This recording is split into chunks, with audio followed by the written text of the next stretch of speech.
No, anything you Whoa. say, so it's that newfangled internet shit. Let me exit out of my tab so I don't broadcast anything. I have the chat popped out, and the stream closed. Oh, I forgot we could do that. Hell yeah. Yeah, just pop out the chat. Oh, I like doing it live. Yeah, it's fun. Yeah.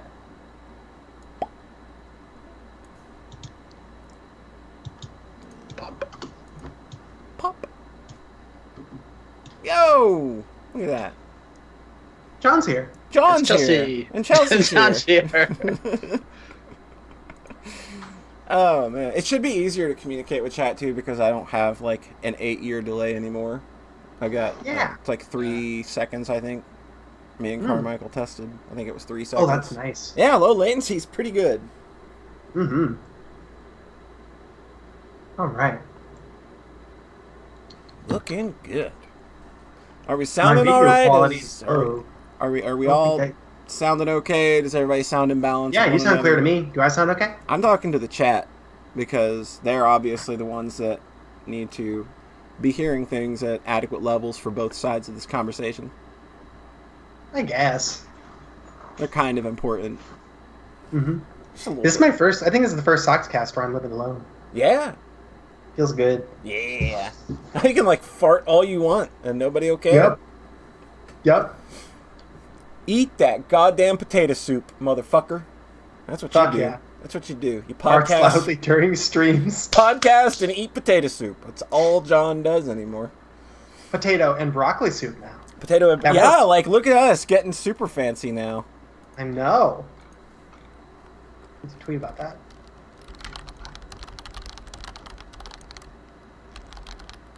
Type. Give me just a second.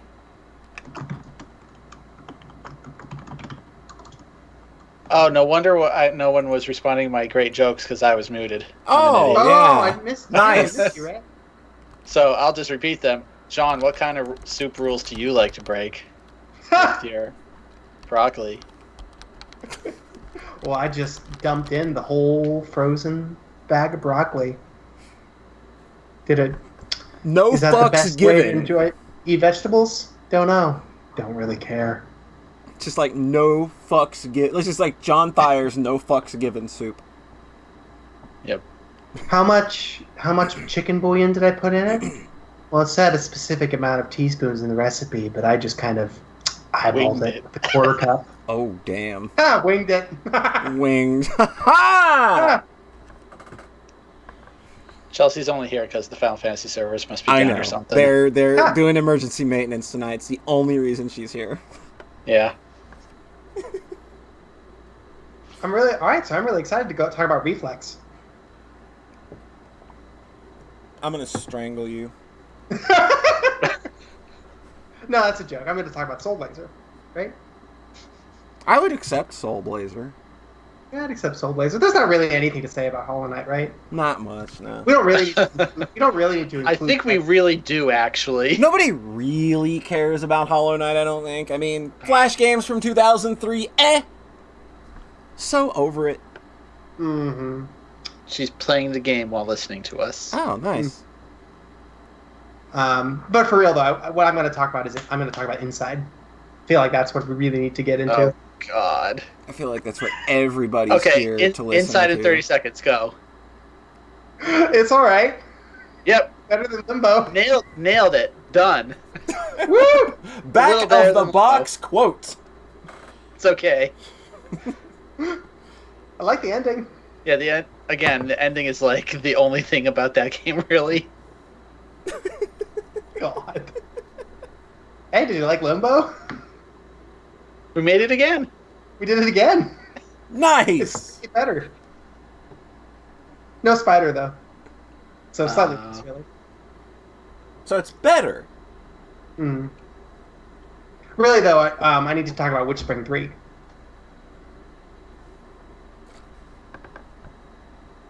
Y'all want to talk about weird phone games, right?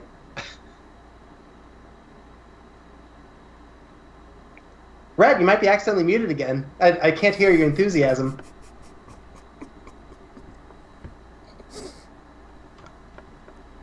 I think Polly's muted too. Oh man. Oh no. Oh, there you are. What are we Okay, gonna good. do? Trying to stifle that laughter. I couldn't.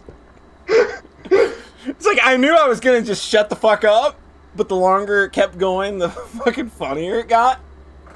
Cause we're the most fucking funny people on Twitch.tv. Oh, of course. All right, I've gone down the whole list. On my Right. backlog group. That'll be like a good cold open for Sockscast episode 78. We just caught up on everything John Thayer was going to talk about. Whew, that was a good 3-hour Yep. intro. That saved us 3 hours, I think. Yeah. I think like. Wait, didn't you all want to know about Paratopic? See, these jokes don't work when we don't even know the game you're talking about. Oh, okay. It just kinda doesn't work. It's like I hear it and I think, oh, it's probably some game that one of John's friends with bad opinions talked about on Twitter. That was Shiori's recommendation. Thank you very much. Oh. Okay. Oh. That wasn't very nice, but I still bet that its quality is dubious. It was bad. I didn't like it. Okay.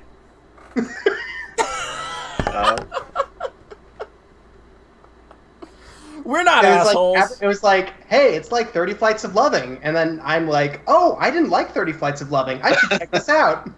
I didn't And like I play this it. other thing. I should check the other thing out that's just like it. Oh, wow, it's like 30 Flights of Loving. Oh. What are now. we doing? We We're getting ready have for me. we have We're an getting ready to talk absolutely about my big game. we have an absolutely jam-packed fucking episode to go over today. I'm just gonna warn you, everybody, straight up. There's probably gonna be a lot of spoilers for a lot of games during this podcast, and and if you've read the podcast description, like any of the games you see down there, we're probably gonna be talking some pretty gnarly spoilers for. So, I mean, the big three are Hollow Knight, Ys 8, and the Zero Escape trilogy. So, this is your kind of final warning to parachute out because we all kind of played 3 really awesome games lately. Rhett literally played 3 full games. Three games, 3 podcasters, 3 hours. Exactly. If we come in under that, I'll be very shocked. It was a 999 joke. Whoa. I like to explain my jokes. Whoa. Huh. Wow, Rhett, that's funny. Yeah. Thank you. Can you repeat it? I actually didn't. I was paying attention to the chat, so I missed it. Can you repeat it for me, Rhett? Nope. Okay. Catch it on the replay, bitch. Boom. Sit down. To my media virtual right, if you know, you know. It's Rhett. Hi. How's it going, Rhett? Guess what I did? What did you did? I bought a Switch yesterday. Oh, hell yeah. Okay. Right as John was tweeting how much he doesn't like the new Zelda. Oh, no! I saw you started playing that, and I was like, oh, shit, no, I'm sorry. It's very fun. Sure it is. I totally believe you. Zelda and Mario made me hate video games. They're really fun, though. You hated video games afterwards. I know, but I'm me. That's what I was That's trying a to pretty explain good to my dad. qualifier. That's a pretty good qualifier for being Don't honest. take it too seriously. No, I didn't. Enjoy yourself. You I just got thought the timing that like something cosmic in the cosmic universe was like, gotta start bitching about Zelda again. Right as I bought it. I would not have done that if I know. That's very funny, though. That's perfect fucking timing. That's like lightning in It a really bottle was shit. funny. So I assume you probably haven't gotten a lot of progress in your Zelda so far. Nah, I only played like 6 hours today. Oh, is that it? Yeah. So that's barely any, yeah. It's barely. I've big done game. like I've done like 2 towers. I barely got off the tutorial. Sounding like Trails in the Sky here. We just barely got out of the prologue in Jeez. 8 hours. Yeah, something like that. But at least with Trails, it's good content. Oh, here we go.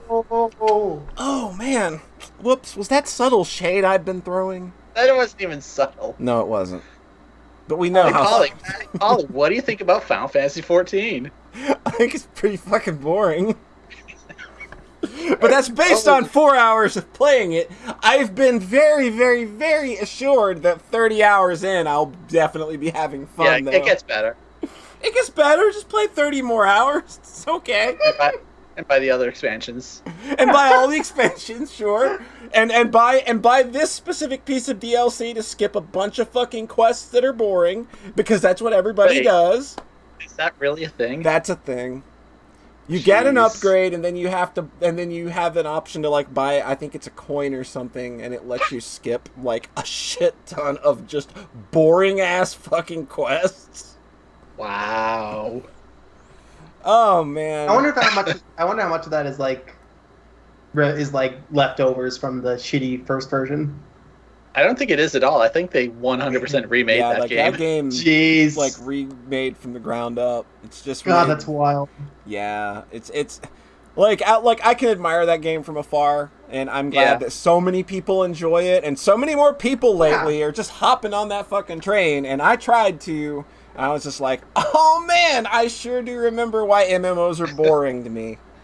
Just like me and Binding of Isaac. Oh, get the fuck off of my podcast. Where's this remove person for the call? We got a vine full of freshly ripened takes, and we're plucking them out for you. They're hot and spicy. To my immediate virtual left, come back, baby. It's John Thayer. Hi. Hey. I'm doing great. You sound it. I had a great Sunday. I'm feeling just energized and happy about this podcast. This podcast. I should probably put on some clothes. Yeah, no, you don't need those. It's very hot. We're not broadcasting your video, so you're good. Just hang around. Oh, Poncho's got those spicy takes now. Oh my god, get the fuck out of my chat. That's just trolling. Yeah, that's just typical lazy Poncho trolling. Like, oh, I totally don't like Undertale. Yeah, okay, dude. Sure. Pat you on the head, get you some hot cocoa. Last Sim on Earth, hi. Hello, Sim on Earth. Yep. How's it going? All right. So we've got a big old spoilerific podcast. Again, any of the games that we're going to be transitioning into, at any point, a spoiler could just pop the hell right off, because we all played some pretty big shit over the course of the last month. So, if you have to duck out, we completely understand. But we'll only be really offended and hurt. Exactly. So I'm going to go ahead and toss it over to John Thayer to get things started. Hey, that's me. That is very much you. If I've learned anything in like 8 years of knowing you, it's that I know you.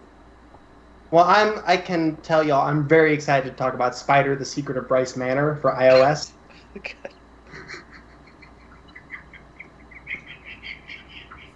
Cracking up at his own joke. I know, like I'm not even laughing this time. He's just sitting there, just fucking dying over there, man. Call 911, Jesus Christ. The joke died, but John Thayer's gonna die too. I think that's all of them. I'd have to go into movies now if I wanted to. Okay. All right. Oh yeah, so this is actually our Infinity War spoiler talk. Deadpool dies. God, I can't believe. That's a DC guy, right? Oh, gee. What? Oh yeah, he's DC. I don't fucking know. No, he's not. He's X-Men, which is Marvel. Okay. Yes, Deadpool's an X-Man. Okay. But I mean, as far as the rights are concerned. Okay. He's a mutant then. He's an X-Man. That's what I said. Yeah. Okay. Oh boy. X-Men are all the mutants are all the X-Men. All of them. All of the Wolverines. Yes. He died too. No, it's just one X-Man. Okay. No, I thought Wolverine was all the X-Mans. No. We're getting hate mail right now. Who's Cable? I know that Cable is supposed to be important. He got sent back from the future by Skynet. Yeah, he's Future Trunks. Okay. He's got white hair. He's got white hair in the comics and a cool blinky eye. Yeah. Oh, that's your shit, right? That's or is that my shit? I love the one cool magic I like eye the one thing. eye thing because that's literally what I rock in real life. You know, Oh, yeah. just by choice. Just by choice. John Thayer, what the fuck did you do? I played Hollow Knight. Hollow Knight? Flash games. Jesus Christ. Phone games, flash games. I know, a bunch of dumb bullshit. I know, right? So Hollow Knight is. Sorry. Can you Hollow correct me Knight is what I was gonna say? hilarious. I was just going to say that it's a Dark Souls inspired indie Metroidvania from last year. And I understood that Legendary Gaming reference. Yes, that legendary gaming reference. Dark Souls. Oh my god, fucking people. Put it on the box, you dumb motherfuckers. I hate everybody and everything. They put it There on we the go. Got box. more convenient. So that I can talk super laboriously about and lengthily about Hollow Knight. Okay.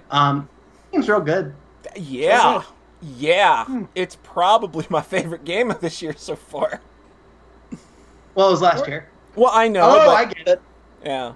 That's how our thing works. Yeah, I forgot how our brand works for the last 4 years. Yeah, unfortunately, we're not all going to have it on our Game of the Year list this year because We it was didn't on pay. last year. Mm-hmm. Yeah, and I was like, guys, this game is totally fucking amazing. You should play it. And took you a bit. Took me a bit because they didn't fix a graphics card thing. Apparently that got fixed like immediately after. That's still my excuse. I know. And mine was that I started playing it, and then I was like, nah, I don't want to play this. I'd rather That's play what- shitty phone games. Yeah, exactly. I wonder if I have that on my list. Like, what did I play immediately after Hollow? No, I don't have them on the list. Oh, well. You started playing that witch game like as you were wrapping up Hollow Knight, I think. Yeah. Yes, I did. Well, I needed something I could play on the go, and I couldn't. Yeah. Hollow Knight. So Hollow Knight is a. Well, An exploration-based, difficult 2D platformer. Okay. With items, descriptions, have lore in Dark Souls. Real quick, hammering out what is cool about this game. The map system is cool. It takes a while for. Often you will have to explore areas for a while before you have to find the map within the level and then start filling it in. So you often have to explore areas without having a map, which helps alleviate some of the like filling in blue squares bullshit. Yeah, and it's generous. Like you can go into an area for a bit, die, and then when you respawn back at the bench, you will fill in the map that you've seen already.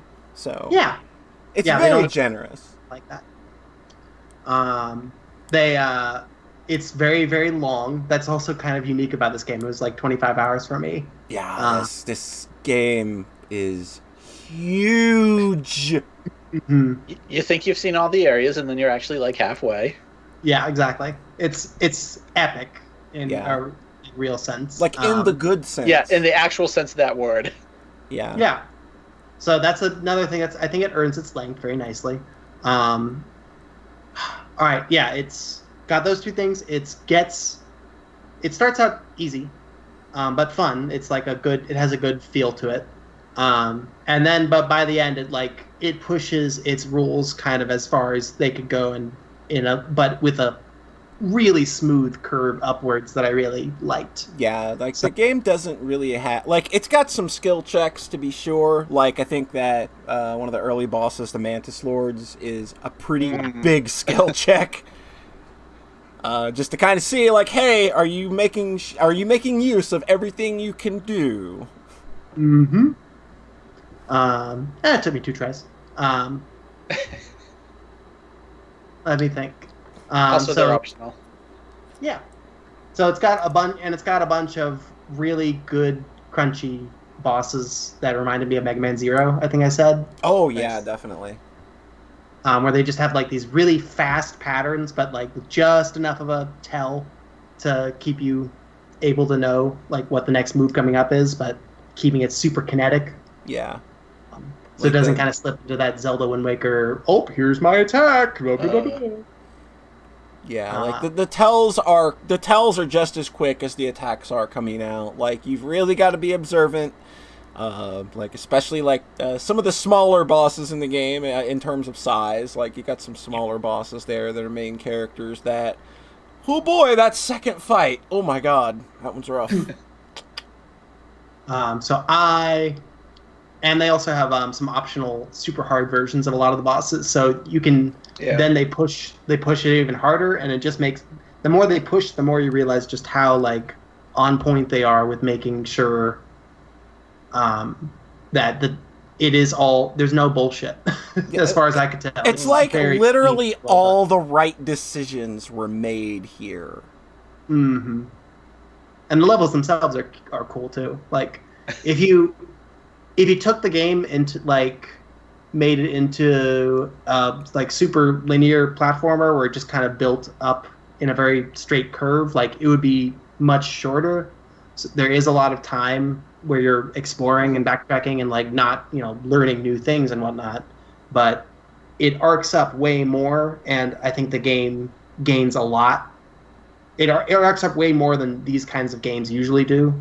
The Symphony type deal, and it gains a lot from the open-ended structure. Oh, that was the last thing I wanted to say. Yeah, it's incredibly open-ended.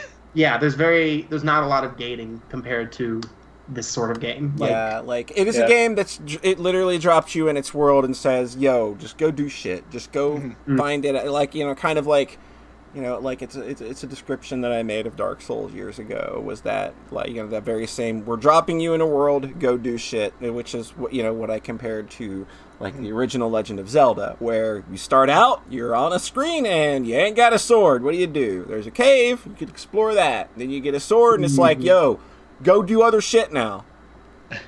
And that's very much Hollow Knight. Defeat Ganon. Yes. Yes. It's weird that they got to use Ganon in Hollow Knight, huh?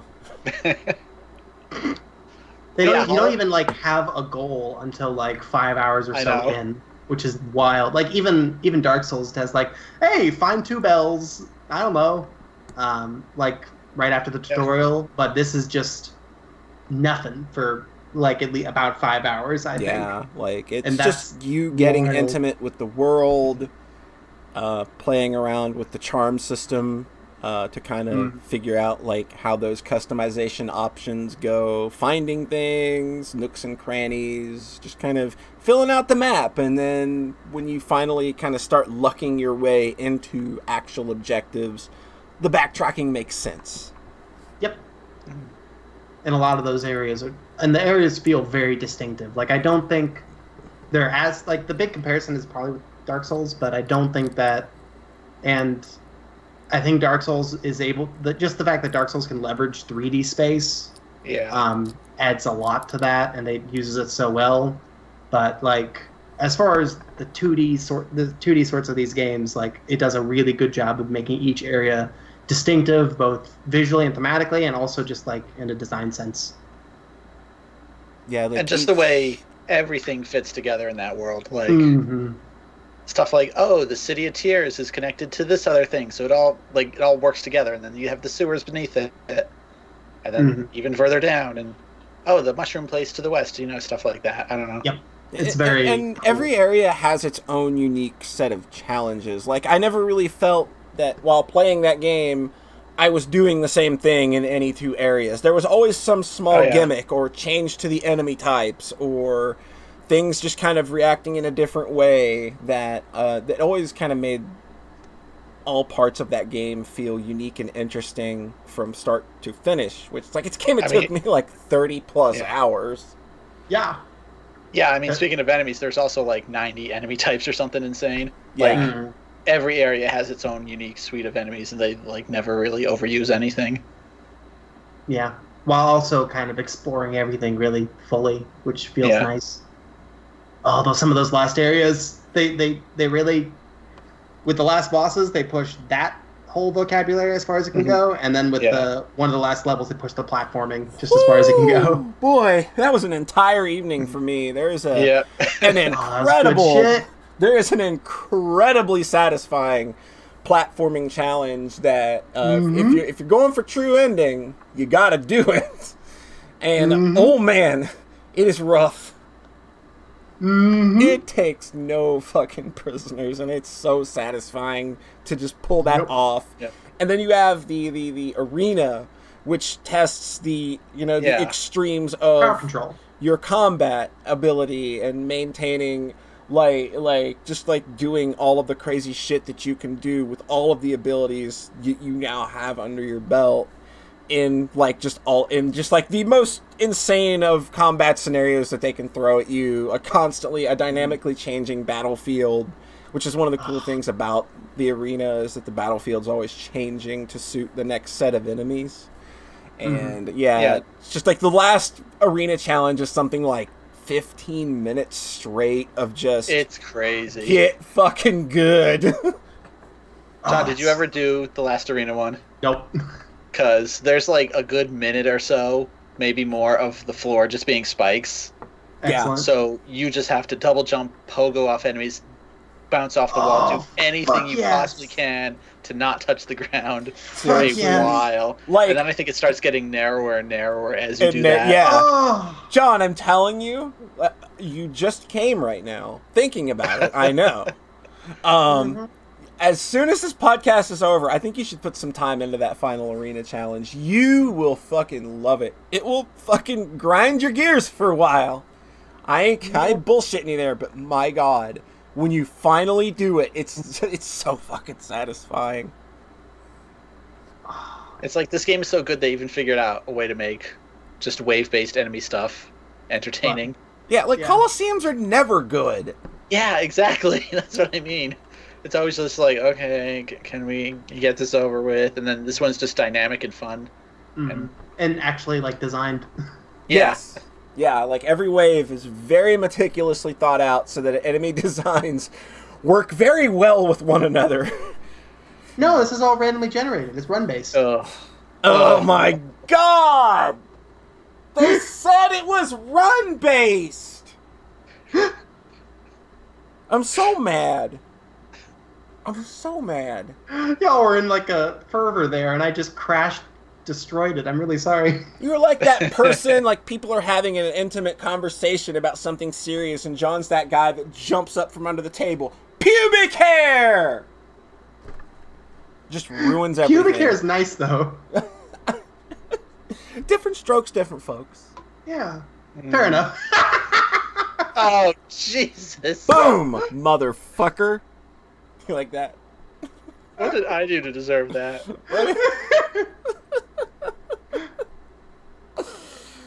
Strokes. Jokes. We're gonna get banned. Totally. One thing I've been thinking about a lot, regarding 2D action games, and this game in particular, and a lot of other things, are what do stakes mean in a game design sense? Mm-hmm. Because this game's very good at that. Like you just said, the arena challenge is 15 minutes, and if you die, it's back to the start. Yeah, them's some pretty harsh stakes. Yeah. And if you get too harsh, then it's boring. Mm-hmm. But if you don't do it at all, then it can also be boring. Yeah, but it comes in applying stakes in the right way, and you've kind of got to know your game's design in order to do that properly. I think all of Hollow Knight's challenges, they're all stakes based, and they all are very well designed. Is the thing. The final boss gauntlet, especially, because it's the whole thing, and if you die, you go back to the start. Woof. And that I've just been thinking about that a lot, because in a sense, it's all you're doing is just saying, if you die on this part, then you need to redo these parts you already know first before you can try this again. Mm-hmm. And I get that frustrates people, because it can be boring if you understand a challenge, having to redo it.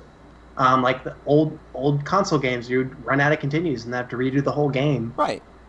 But it really just is, and it isn't even anything in dramatic storytelling set, in a screenwriting sense of character stakes or whatever. That's great and all, but just having that on a rules level in a game is really cool, and it's something that I think about a lot and really like when it's applied well, is just making it so that dying has consequences. Yeah. Just it makes I it will really... say, like, this is a thing I'm super bad about in my games because I never really wanted to annoy people. So like you said, like the last boss in Hunters has like 6 forms, and they're all checkpointed very nicely. Yeah.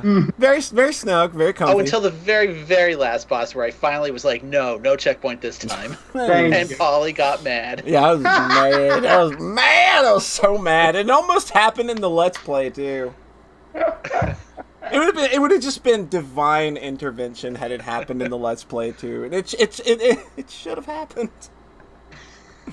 But yeah, there's definitely increasing tension in that final boss fight in this game where you really want to finish it this time and not die again and have to redo the first 2 phases. Yeah, because like the first 2 phases are the worst. So when you get to the final phase that is not that bad and it's just kind of like slowing down, you're like, please don't fuck up the real simple thing. Please don't fuck up. I fucked up the simple thing! And I did too, a couple of times. Oh, wow. Fighting the final boss. I fucked up the real simple thing because you get inside your own head when it's real dumb simple shit. Like, it's like speedrunning Contra and getting to Alien's Lair, which is the same every time. You can't fuck it up. But if you're on a good pace when you get there, you're so likely to fuck it up because it's like it's a very simple thing you know how to do, but you're on edge. Oh, that's reflexes like that where like everything gets pretty easy at the very end, but then the consequences of failure are so high. Oh yeah, it's so bad. Uh-huh. It's a really bad game, though. What did you say, Rhett? I would say in general, I don't think this game is that punishing because it kind of uses the Dark Souls method of having you drop your money. Yeah. So a certain point in the game, like that stops mattering, really. Yeah, like once you've Dark kind Souls. of... Yeah, basically like Dark Souls. Well, I mean, okay, I'll get, like, that one is just straight up the same. Yeah. The way your money and soul just... Shovel Knight did it, too. It's not that fun. Yeah, Shovel Knight did it. Shovel Knight did it. Yeah. Oh, sorry. Hello. Muted. Hi, text message person. That was Eric liking one of my tweets. Oh, nice. Oh, Jesus. That was Eric of twitch.tv/Eric's Joystick. So that's not where we're streaming from. So that's something Hollow Knight made me think about, and you know, it can be. We don't do continues, like limited continues for the most part these days, because it does, like, at a certain point you're demanding too much time from the player for what your story actually has to offer. You know, like the Welcome to the Machine level in Echo like fascinated me, but like that's too much for players. Like it's real fucking ridiculous that the Welcome to the Machine is what it is, and for how long it is, and if you die on the final boss, you have to fucking do Welcome to the Machine again. Like in the American version. Yeah, if I'd have played that when I was a kid, and I'd got that far, and I got to the final boss, and I had to do Welcome to the Machine again, I would have busted a window with the video game, throwing it out. And then I did it on stream. Oh, yeah, that was funny. That was quite the stream. So it's a weird, complicated thing, and I think generally where we're sliding, like where the general vocabulary is sliding, it's not enough stakes. Like, I feel pretty comfy saying that. Yeah. Do you think that's fair? I mean, that's kind of what Dark Souls makes people realize is, oh, death matters in this game. What the heck? Oh my god, it's so hard! So that I really appreciated that about Hollow Knight, and that's sort of a thing that I've been thinking about a lot. Another thing in this game is that the storytelling is very good. Oh man. Yeah. Like, I was not expecting to care as much about this little insect kingdom and all of its little inhabitants as much as I was.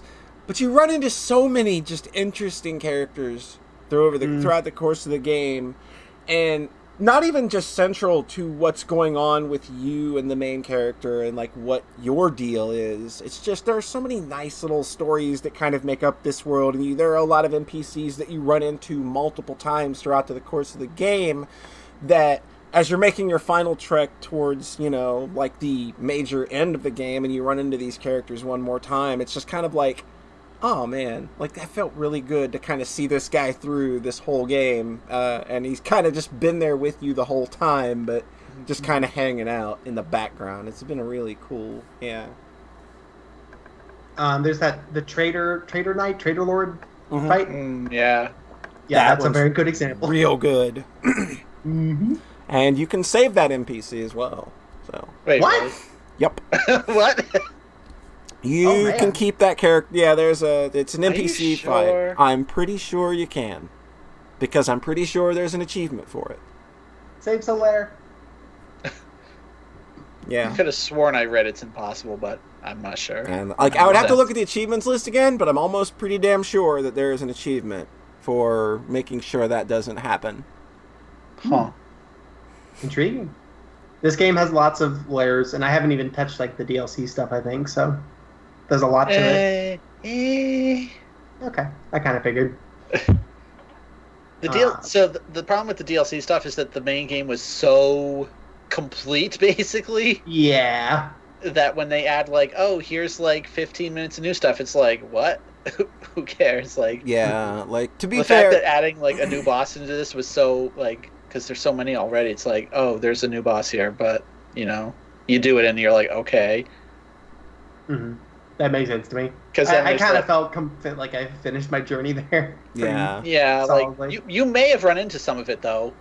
Yeah, that's true. I think it'd be fun to just play through the game now, and if you didn't know what was added after the fact, you're none the wiser. I knew the names of the DLC that was added, so I knew that when I saw certain terms pop up, but I don't think I ever actually ended up doing any of the DLC yet.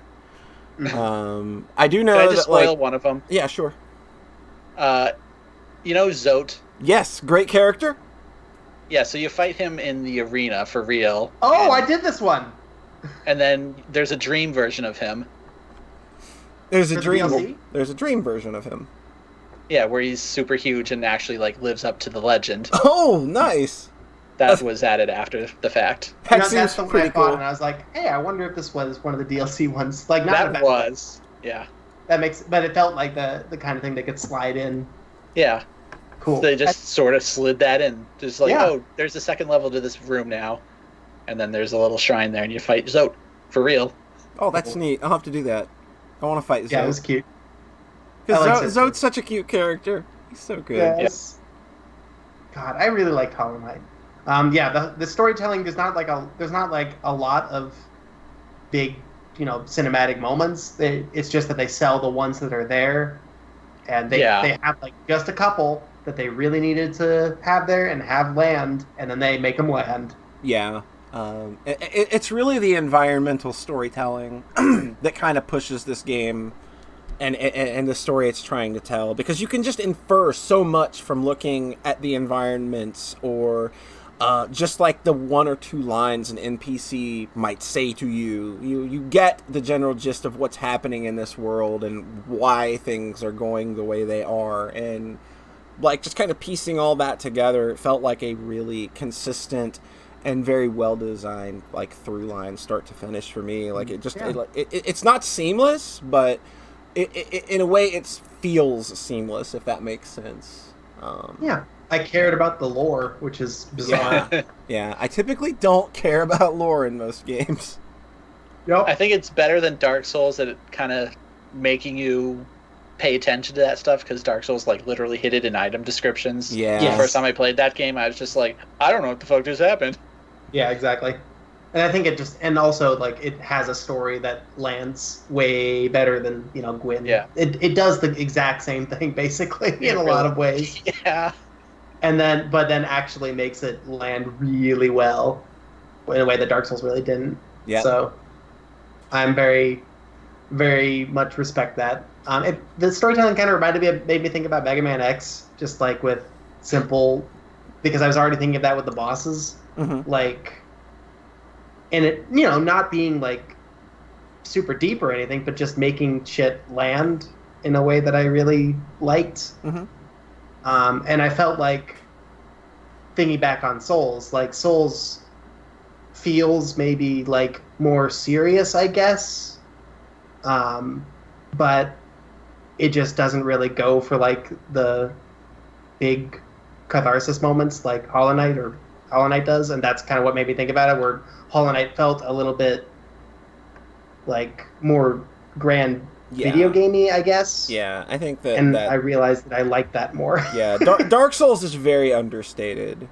Yeah. And things like that. And that's totally fine. I don't think one is better than the other in either way. I mean, I have a preference. It's obviously for Hollow Knight. But I don't think that like either way is right or wrong. It's just... It was kind of interesting seeing that same sort of way of storytelling, but then punctuated with these moments of catharsis.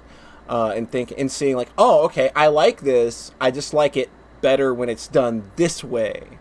Mm-hmm. Which it seems like Bloodborne does too. It seems more punctuated. Oh, I need to play that.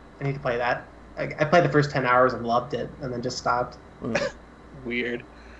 I was thinking of one comparison between the two, and I hate to keep going between them, but sure.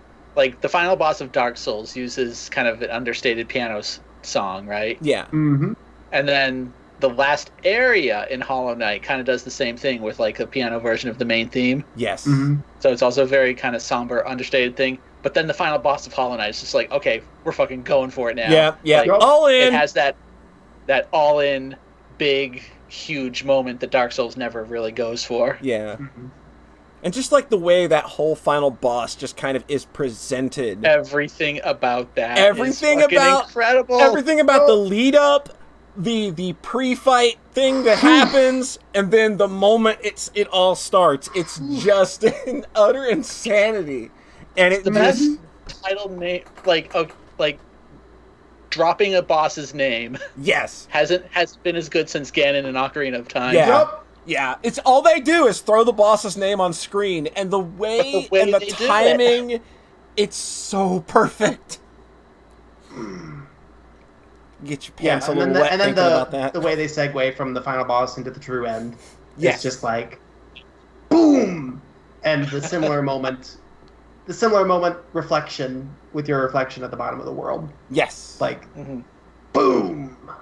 Yeah, like it's that punctuation. That's the difference in style that make me like Hollow Knight quite a bit more than Dark Souls these days. Yeah, and it made me think about, and I was thinking about that a lot with my own game too. So that it was informative. I think helped me think about what I was going for. I like Hollow Knight. It's good. Yeah, it's good. Press X to attack. Oh yes, do it. And it feels so good. Man, yeah.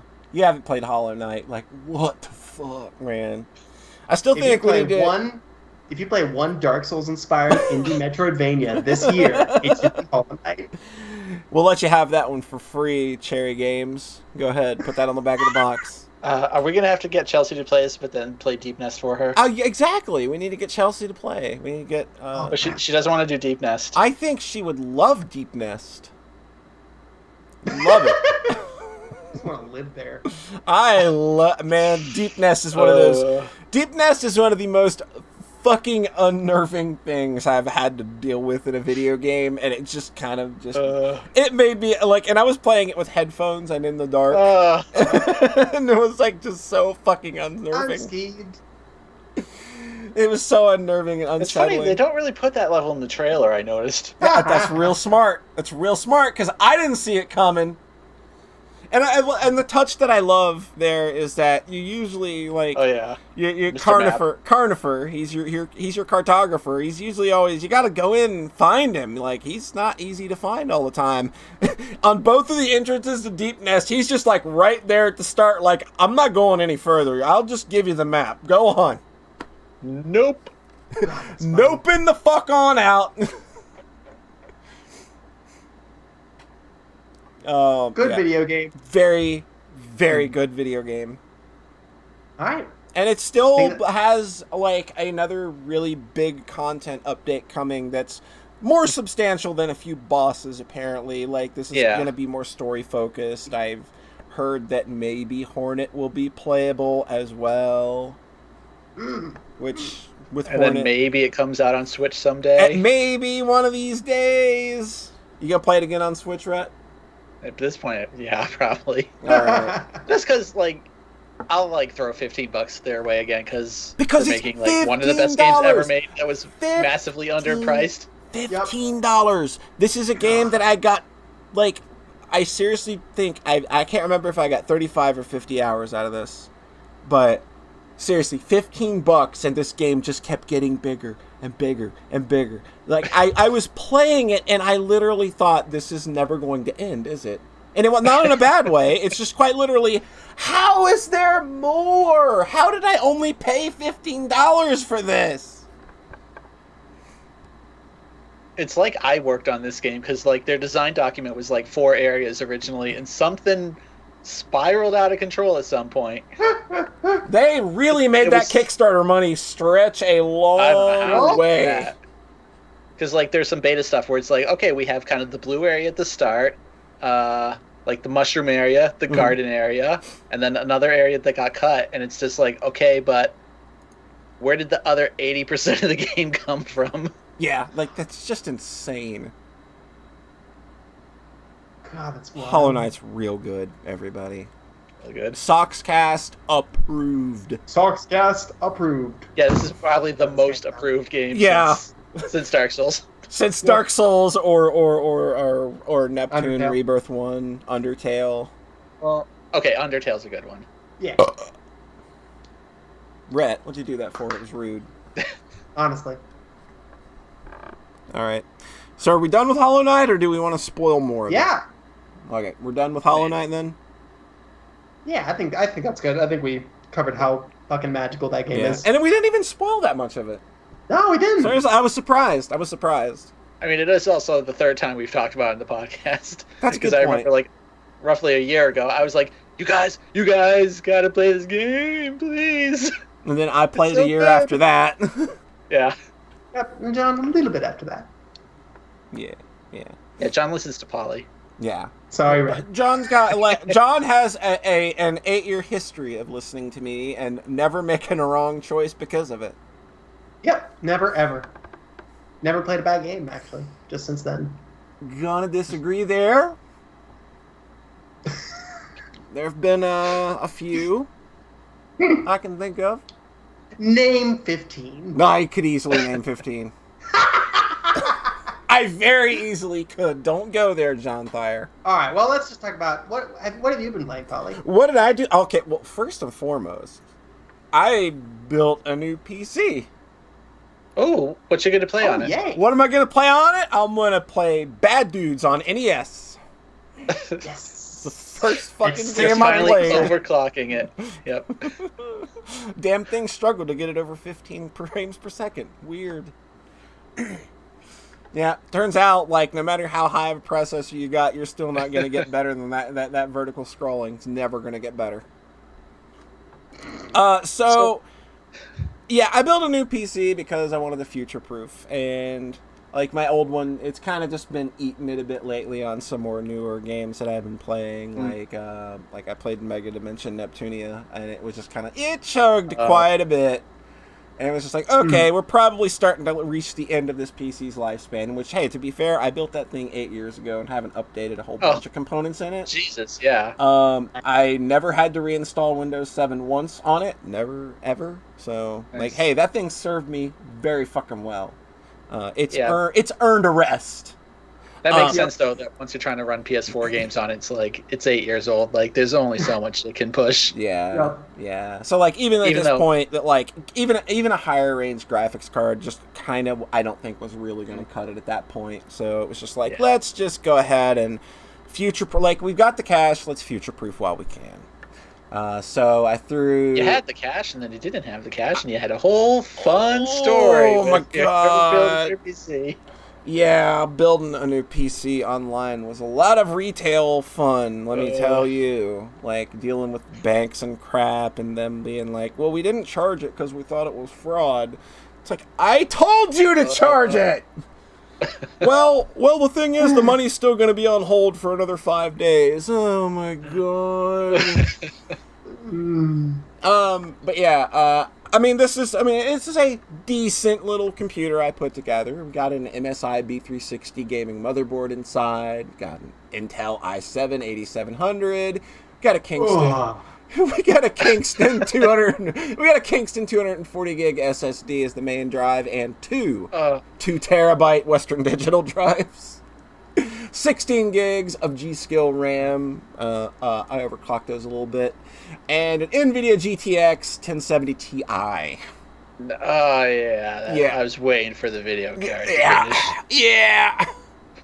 Yeah, 4 terabytes to hold all those bad dudes runs. Jesus. So, what is a gaming motherboard? The gaming motherboard is the branding, I suppose, because that's, like, it's so dumb because it just says gaming on it.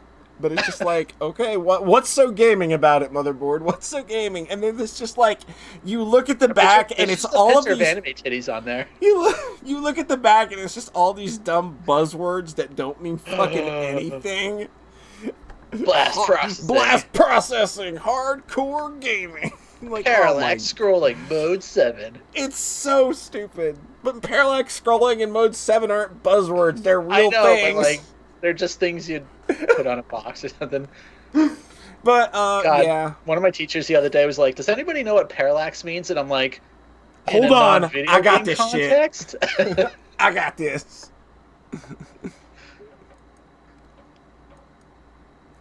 Boner's whole gigabyte has a Japanese capacitor. That's got to do it. That's got to be what's giving you that gaming into the next gen, man. It's for hardcore gamers like myself. Mm-hmm. Saying that probably word. building a VR rig for her one eye. Hey, every part I got for this damn thing says it's VR ready. I think even the fucking power supply said it was VR ready. Okay, the power supply is ridiculous. Why? Every fucking part of this thing's VR ready, goddammit. This thing has like 16 USBs.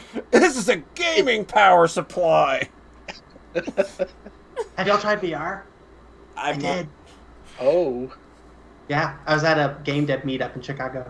Nice. And I did like a weird artsy thing, and it was like, oh, this is pretty. I like this. And then I moved around in space, and then like laid down on the floor to look inside a building. You laid down on the floor and felt like trash for a few hours? Basically. Yeah. House of 1000 Spiders VR. There you go. I think we found John's calling. I've got a gaming DVD drive, motherfucker. Oh, yeah. Wait, you have a DVD drive? I have a DVD drive. I'm not going to burn Blu-rays. What the hell? No, I'm thinking more people would just not have any at this point. How are you going to install Windows? I installed Windows 10 from a flash drive. That's what I was going to say. Everything's USB now. Yeah, you can just like it's way faster too. Yeah. And I ended up getting Windows 10 for free, so I installed Windows 10. I installed Windows 10 on a lark, right? Like I was just like, oh, okay, like you can use Windows 10 without a registration. It'll just nag you with a watermark. So my first inclination was, I'm gonna find a way to get a registry hack to get rid of that fucking watermark. And I did. But then I was like, wait a minute, this is the stupidest fucking idea ever. But I'm gonna try it because I legitimately own Windows 7 Ultimate OEM. So I was just like, okay, let's activate a product key and see what happens. And I plugged in my Windows 7 Ultimate key, and it upgraded me to Windows 10 Pro for free. Wild. Yeah, so there's a little trick. I don't know if it'll still work, but I know somebody else that did it after I posted about it, and they said it worked for them too. So that's a little tip for you there. I got Windows 7 on mine still. I still love Windows 7, but I kind of I've hacked away at Windows 10 so much over the last few days, just kind of playing around in the registry, doing everything I can, that it's basically just Windows 7 at this point. With some nicer bells and whistles. I kind of like the UI now. I didn't like it at first, but now I kind of really dig it. Cool. Yeah. So so that's my new adventures in PC land. It feels real good. I can't wait to throw some actual games at it, and not 1,700 NES emulators at once. I did do some 3D Mark testing, and I did the Final Fantasy 14 benchmark, and like I kind of blew those scores out the water, so I'm probably good for a while. So excellent. Yeah. But there's one game you probably couldn't run on Yeah, PC. there is probably one game that I could not run on this PC because it's... So you played it on PS4? So I played it on my PS4. It's really unfortunate that they had all this time to get that fucking port right. And they delayed it 800 times. Woo. And it still came out being a big old turd. How'd you do that? Nisa? How did you do that? I played Ys 8, Lacrimosa of Donna. This is the Donna? Donna. What are those two words there? Say those again. Those are made up. You made those up. Lacrimosa is like a sad song. Look it up. It's Italian, I believe. Okay. And Lacrimosa of Donna. Those Donna are both is not how I would have thought. That is a cat. So it's basically a Castlevania title. I'm gonna go break my copy of this game now. I'm just gonna go break it. I don't want it anymore. Aria of Donna. Get the fuck out of here. I don't want to play. Lacrimosa of Sorrow. I ain't ever playing. I hate both of you. I'm gonna just kill you both and do the podcast myself. Fuck off. How about that? How would you like that? Polly talks about Zero Escape. Yeah, I could. I've played that game. I've played those games. So yeah, Ys 8, Lacrimosa of Donna. Most people Harry Potter and the Lacrimosa of Donna. Sorry. Harry Potter and the Lacrimosa of Donna. Everybody probably thinks that it was Dana, but it's not Dana. Yep. It's Donna. I'm still gonna say Dawn of Donna. Until the Japanese dub proves me wrong. The Japanese dub will prove you right. Wrong. No, it'll prove you wrong. I figured. I can't words right now. Sorry. So this is kind of like the first kind of... I don't want to... Like, fully 3D is not the word I would use here, because Ys games, like Ys 7 and Ys Memories of Celceta, they're 3D, but they're like a limited 3D where you don't have control of the camera, and you've got like this fixed viewpoint that's mostly kind of top-down, 3/4-y kind of, in a way. And this is kind of the first one where you've got full control of the camera. It's more like a third-person action game kind of thing going on. So there's that. But, hey, guess what? Adol Kristen got on a boat. What do you think happened? Shit. What do you think happened? Everybody drowned but him. That would be his luck, wouldn't it?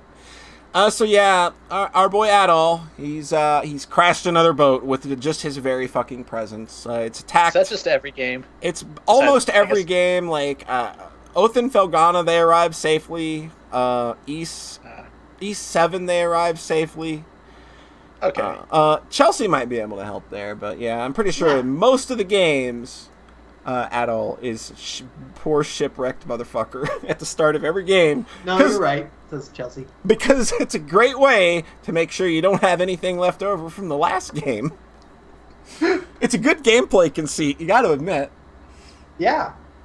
So you crash on a deserted island this time, and you crash with a few people like the captain and a few others who kind of know what's going on here, and you're like on this weird island that people have heard of, and that like we probably we floated way too close to this island, and we got pulled in and shipwrecked by this giant fucking octopus squid monster thing that was just very, very angry. He was mad. Some kind of mad. And this is a game where, like, that whole shipwreck thing is where I feel like this is the first game where they've ever used it and made that kind of the setup for how the story progresses, because this game takes place on a deserted island. Like, there's no currency. Like, you have to find survivors all over the island. And while you're doing that, you're building up this little village to kind of, so that everybody can, band together and so it's like a simulation farming game. Basically. Make your little town. It's basically Stardew Valley. Wait, so you're building a town? You build it's like Soul Blazer. Basically, yeah. Okay.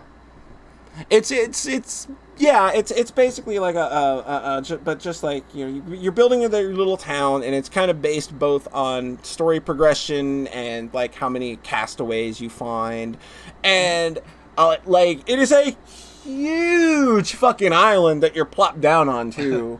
Like there is a lot to explore, and like at some points your exploration is gated because you don't have enough people to kind of like help you move the rubble and shit out of the way, or something like that. And like I think that it's smart. Like they gate it in really smart ways, and it always feels appropriate to the story with the way things are gated off. Because I mean, you can't just have a Castaway story where nothing's happening. So there's still things that are propelling you forward, but at the same time, like you've got this small cast of characters that inhabit this island. They've all got their own little stories, and like they're really like. They feel more like people in a sense than I think would happen in most East games, because I think that in most East games story, other than the overarching lore of what's going on, I think most stories in East games are there just to kind of facilitate you beating things up, with a sword or whatever. Yeah. And this game kind of approaches that differently by having all of these castaways with little stories that you can unlock as you do side quests for them. So it kind side quests. It incentivizes you to do the side quests, because it was actually fun getting to know all of the people that are there with you on this island, and you're all trying to get off together. It created a bonding experience that I've never really had with this series before, and any of its stories. And I think that was really cool. And I think the cool thing is that like I didn't even realize the game didn't have currency until maybe 10 hours in. It was so seamless. Oh, wow. Until it was so seamlessly through in there. It's a simple crafting system, which you're still obviously paying to make things, but it's just like it's not a money system. And I was just like, I didn't even notice that till 10 hours in, because it's so easy to fuck around with. You don't have to worry too much about it. You're always gonna have what you need. It's no big deal. I never had to stop and farm for anything. So, and like they made a crafting system that's fun. It's not really fun. It's just non-intrusive. Okay. It's just non-intrusive. Yeah, like that's like the best of the green. crafting system. Like you find ingredients all the time. Enemies are dropping ingredients. It's just there. It's like, hey, when you get enough, go back, do that cool sword upgrade if you want. But it's really cool. Really fun. And on top of just like the Castaway story being really good, and the game's actual big story is really, really fucking good. I didn't expect to say that about an East game, but Donna is a character you start learning about as early as the actual, like right after the title screen, because over the course of this game, we actually learn about Adol, like sort of the end of his adventuring career, because it kind of like it doesn't really give you any specifics. But like it's known that like late in life, like Adol kind of like went back to his hometown and was keeping travelogues of everything that he's done over the course of his life. And like he has this very just gorgeous thing that he writes about Donna that you're shown at the very start of the game. And when they start introducing and telling her story and how that story ties into what's going on the island and that island's history and what it all means, and it all kind of just like comes together in this just brilliant way that I was not expecting. There was a moment in that story where I jumped up out of my chair and went, "Oh my god, you brilliant fuckers!" Because it was so smart. They do something that's just like, you know what? You only see that kind of thing mostly in small indie games, and that was a really damn good tell video game. Weird. You got me.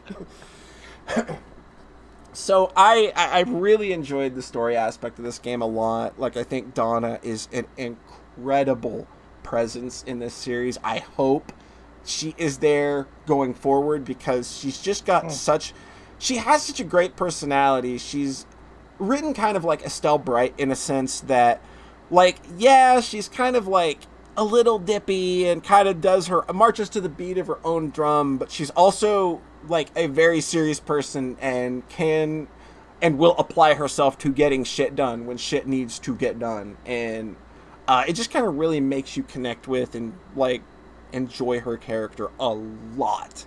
Oh, and her design is sexy AF. Yeah. Oh my god. Holy shit.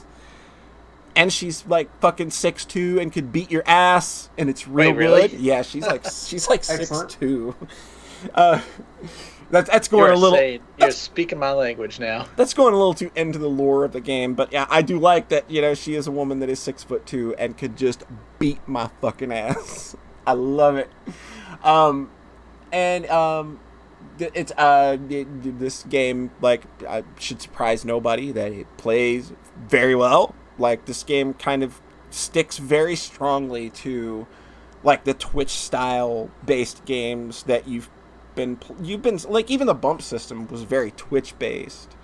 And then when you moved on to like the newer, the Ark of Napishtim trilogy kind of thing, when you had more direct control over Adol and his attacks and stuff, where those battle systems are super fucking fast, and like death for you and the enemy still always comes very quickly. But this is a party system one, like E7, right? Yes, this is a party system like E7, and I didn't like it at first. I was a little put off, but I was also bouncing off of everything video game wise at that point. I was gonna be so sad if you bounced off of this. But like the party system works in a sense to kind of like, just like every character has a weapon type, and they're like slashing, thrusting, or blunt, and like you have two of each type essentially.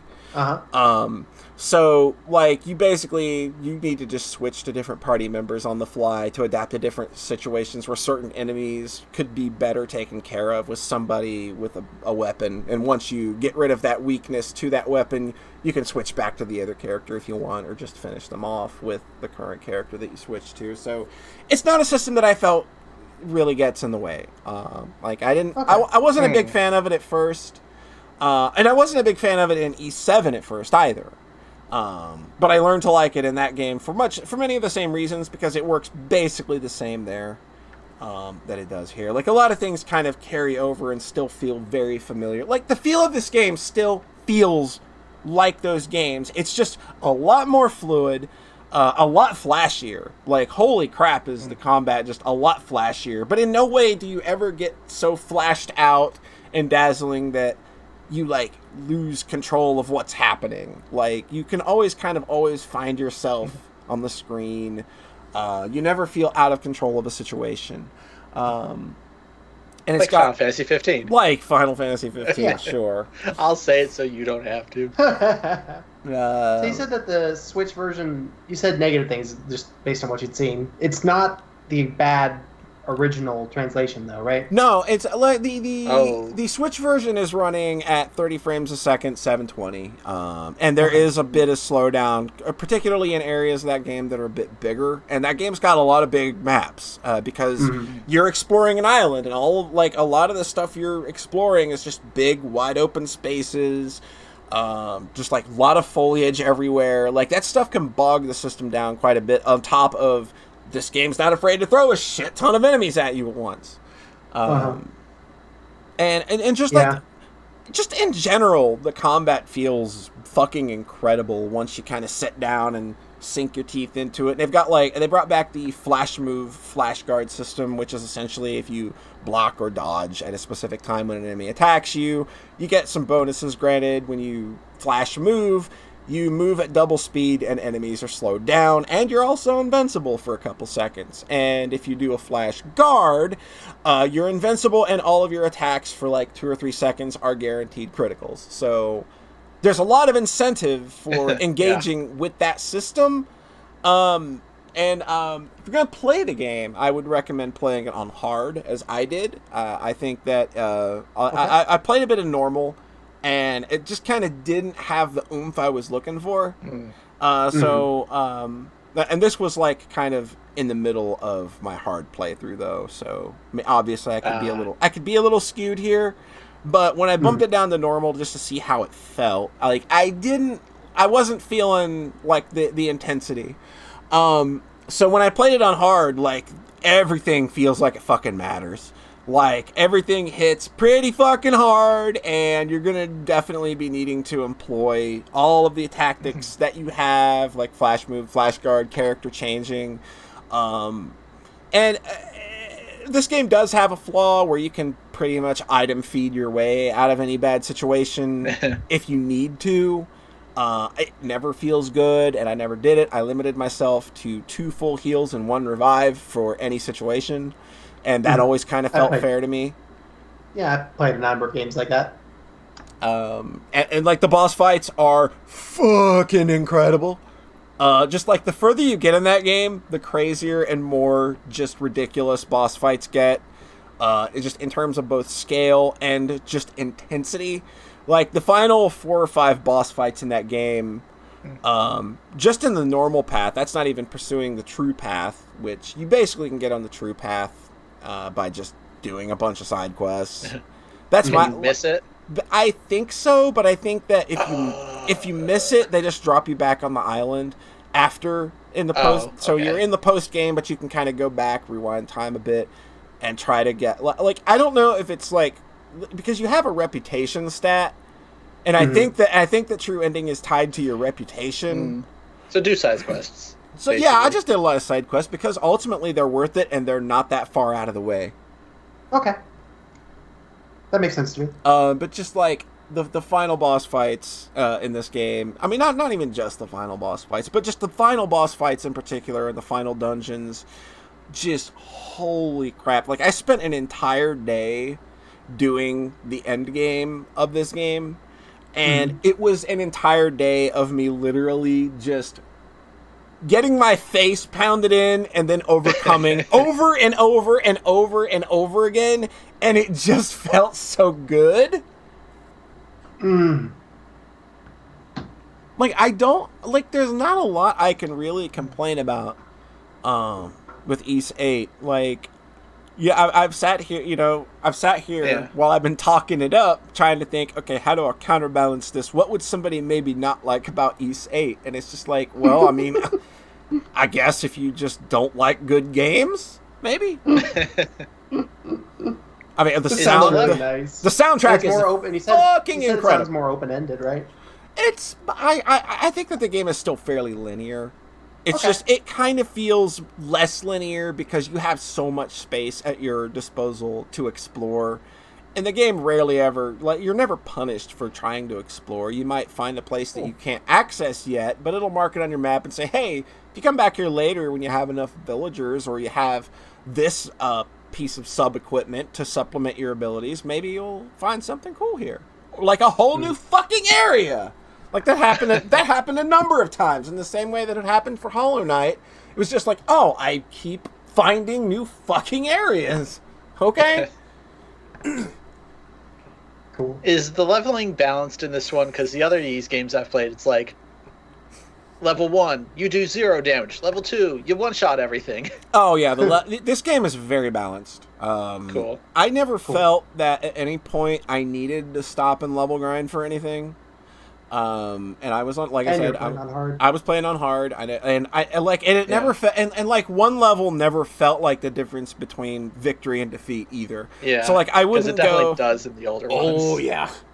Like, I wouldn't go, like, get my ass beat to a boss, go get a level, and then suddenly be able to beat that boss. It might do 20 or 30 less damage to me or something, just because of a natural level up on defense, but, like, it's not going to, it's a game that's really, like, it's very skill-based. You're still going to have to put in the time to learn boss patterns, or you can just go the very unsatisfying way of eating a bunch of items, because recrafting your potions is not that expensive in terms of resources, so, that's what you need to do, by all means, but I really recommend limiting yourself on heals and kind of just, like, learning the game the way you would any of the older games that don't let you access items during boss fights and stuff. So yeah.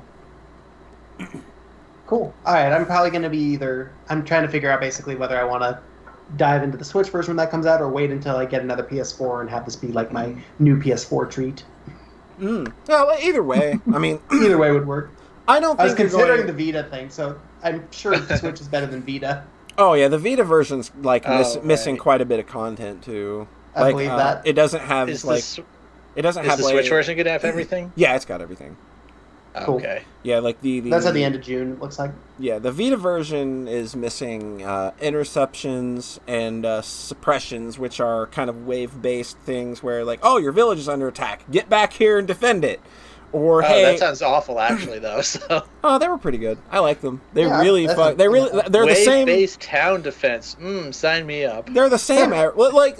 It's very much like Hollow Knight in that they're the same waves every time. They always spawn from the same areas. Okay. And, like, you can fortify your village, like, with a lot of the materials you find, too, so you can, like, build bait. It's another way of getting you invested in your village's progression. Yeah, like, everything, like, kind of feels like they're really wanting you to engage with this world and kind of just, like, be there. Like, let that part, like let yourself just become a part of this little deserted island adventure, in a way. So, yeah, it's just... Cool. Like everything in the game kind of has a purpose. Nothing ever feels wasted. I think the Vita version might also be missing kind of like the big story-centric Donna dungeon that kind of unfolds as the game progresses. I thought it was missing like an endgame dungeon. I don't know specifics. It might be the endgame dungeon though. I don't remember. Like I've never post game. Post game. I haven't looked into it because I was never going to play the Vita version anyway. Yeah, exactly. So. But yeah, Ys 8, it's real fucking good. Oh shit, it's missing the Donna stuff. Confirmation. Like the solo Donna stuff, like I have heard that the solo Donna stuff didn't actually get put into the game until the Western release, which is weird. Whoa. Ooh. Like, and the solo Donna stuff is very, very important to her character. Weird. And just like her overall story, like it's so like why would that not be there? It's so important. Isn't it great playing games like a year after they come out so you get the complete edition? Yeah, kind of. Yeah.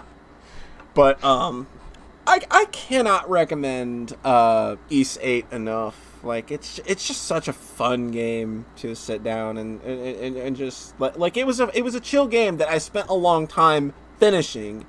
Like this is a game you could probably like it's only 55 hours, so you could feasibly finish it in probably a week. Wait a minute. What? Only 55 hours. Don't fucking talk to me like you didn't don't tell me you didn't fucking finish VLR in a week. Shut up. Okay, but we're not normal people. Anybody listening to this fucking podcast could play a 55-hour game in a week. I almost goddamn guarantee Chelsea spent like months on this game because she did everything. Yeah, you can finish in 1 hour and 40 minutes as proven by After 5. So, yes. Isn't that like jumping through walls I played or something? Persona 4 in a week. Yeah, oh my god. That's a lot of Persona 4. I don't know if I could do that, because that's a lot. It was summer break, and I was a teenager. That's a good point. And yeah, you do... We're grown-ups now. You do a lot of hopping through, like, weird barriers that are set up in the world, in the Ys 8 speedrun. I was really confused, because I don't want to... Admittedly, I don't want to watch that run, because I haven't played... Yep, so I was like, how the hell are you beating that in under 2 hours? And then I looked real quick, it's like, oh, okay. But it's real skill, and like even the speedrun is really skill based. Like you can't just do that shit on a whim. Yeah. You gotta get real good at it. You gotta switch knuckles and then pause the game when you jump. Yes. It's very similar. Good fucking game though. I love it. Go play it. 5-minute break? Sure. Alright, we will be right back. Y'all, I got literally nothing I can play for you right now. Hold on. I'll find something. No, I won't. I don't feel like it. Enjoy the silence for a few minutes. We'll be right back. I'll put a message on screen. That'll be enough, right? Alright.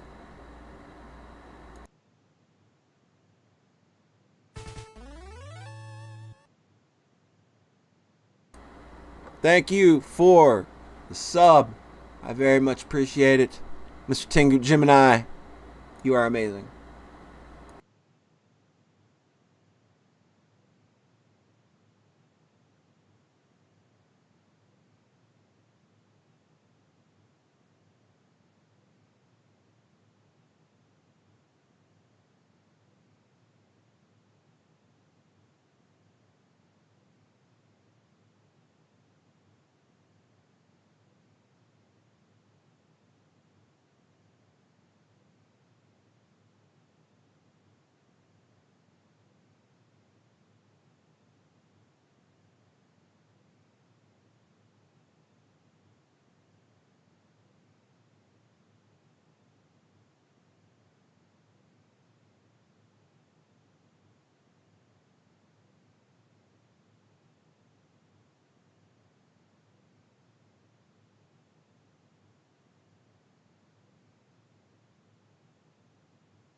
like it's that time again. Just me. Hello? Oh god, I actually turned the stream on. Oh, you did? Why'd you do that for? Because I wanted to see the cute artwork. It's very cute, isn't it? Yeah. So I'll just mention this week's artwork is done by Sayara. Of course. And it's a parody of Please Don't Bully Me, Nagatoro-san. Oh, that's what that is. Yeah, it's a really great series that me and Sayara both love, and I'm definitely not trolling right now. Oh, like, are you not trolling? There's two very similar series. Yeah, I've heard that. This is fan art of the other one, I believe, but I like Nagatoro-san. All I know is there's one where, like, there's a girl with a forehead. Yeah, I believe you're forehead girl. I'm forehead girl. All right. BRB. I did the joke and then immediately ruined it. Yeah. Good job. I would have done it if Sayara was in chat, but it wasn't as funny when he's not here. Sayara's a bitch and not in chat. Oh, we Russian now? Big B? Yes. Yes, we're Russian now. That's what it looks like with the upside down. Upside down Arya. Aw. Thank you. Thank you, Zach. What? I saw the subscription. Thank you, Zach. Yes. Alright. But I got soup and a ginger ale. Oh shit! Content. Somebody is living life on the podcasting edge.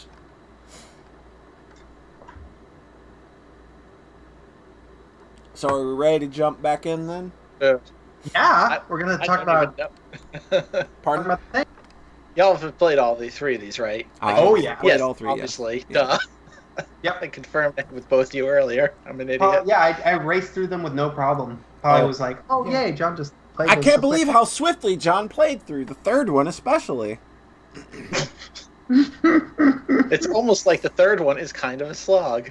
Oh my god. Yeah, I'm off. Sorry. Not as horny for the third one as Polly is. Sorry. We're sorry, Polly. So are we ready then? Oh, I think so. No, we're not going yet. Okay. Because I was going to give people another spoiler warning just in case. Oh, okay. Cool. All right, are we ready then? Right. Hold on. What the fuck? Where? Okay. Never mind. I lost a thing, but I'll find it after we're done. I don't know where that thing went. What thing? I lost a thing. Don't worry about it. It's not for you to worry about. It's for me to worry about because I'm the one that lost it. Now, that's a bummer. Okay, whatever. Never mind. All right, we ready? Yeah.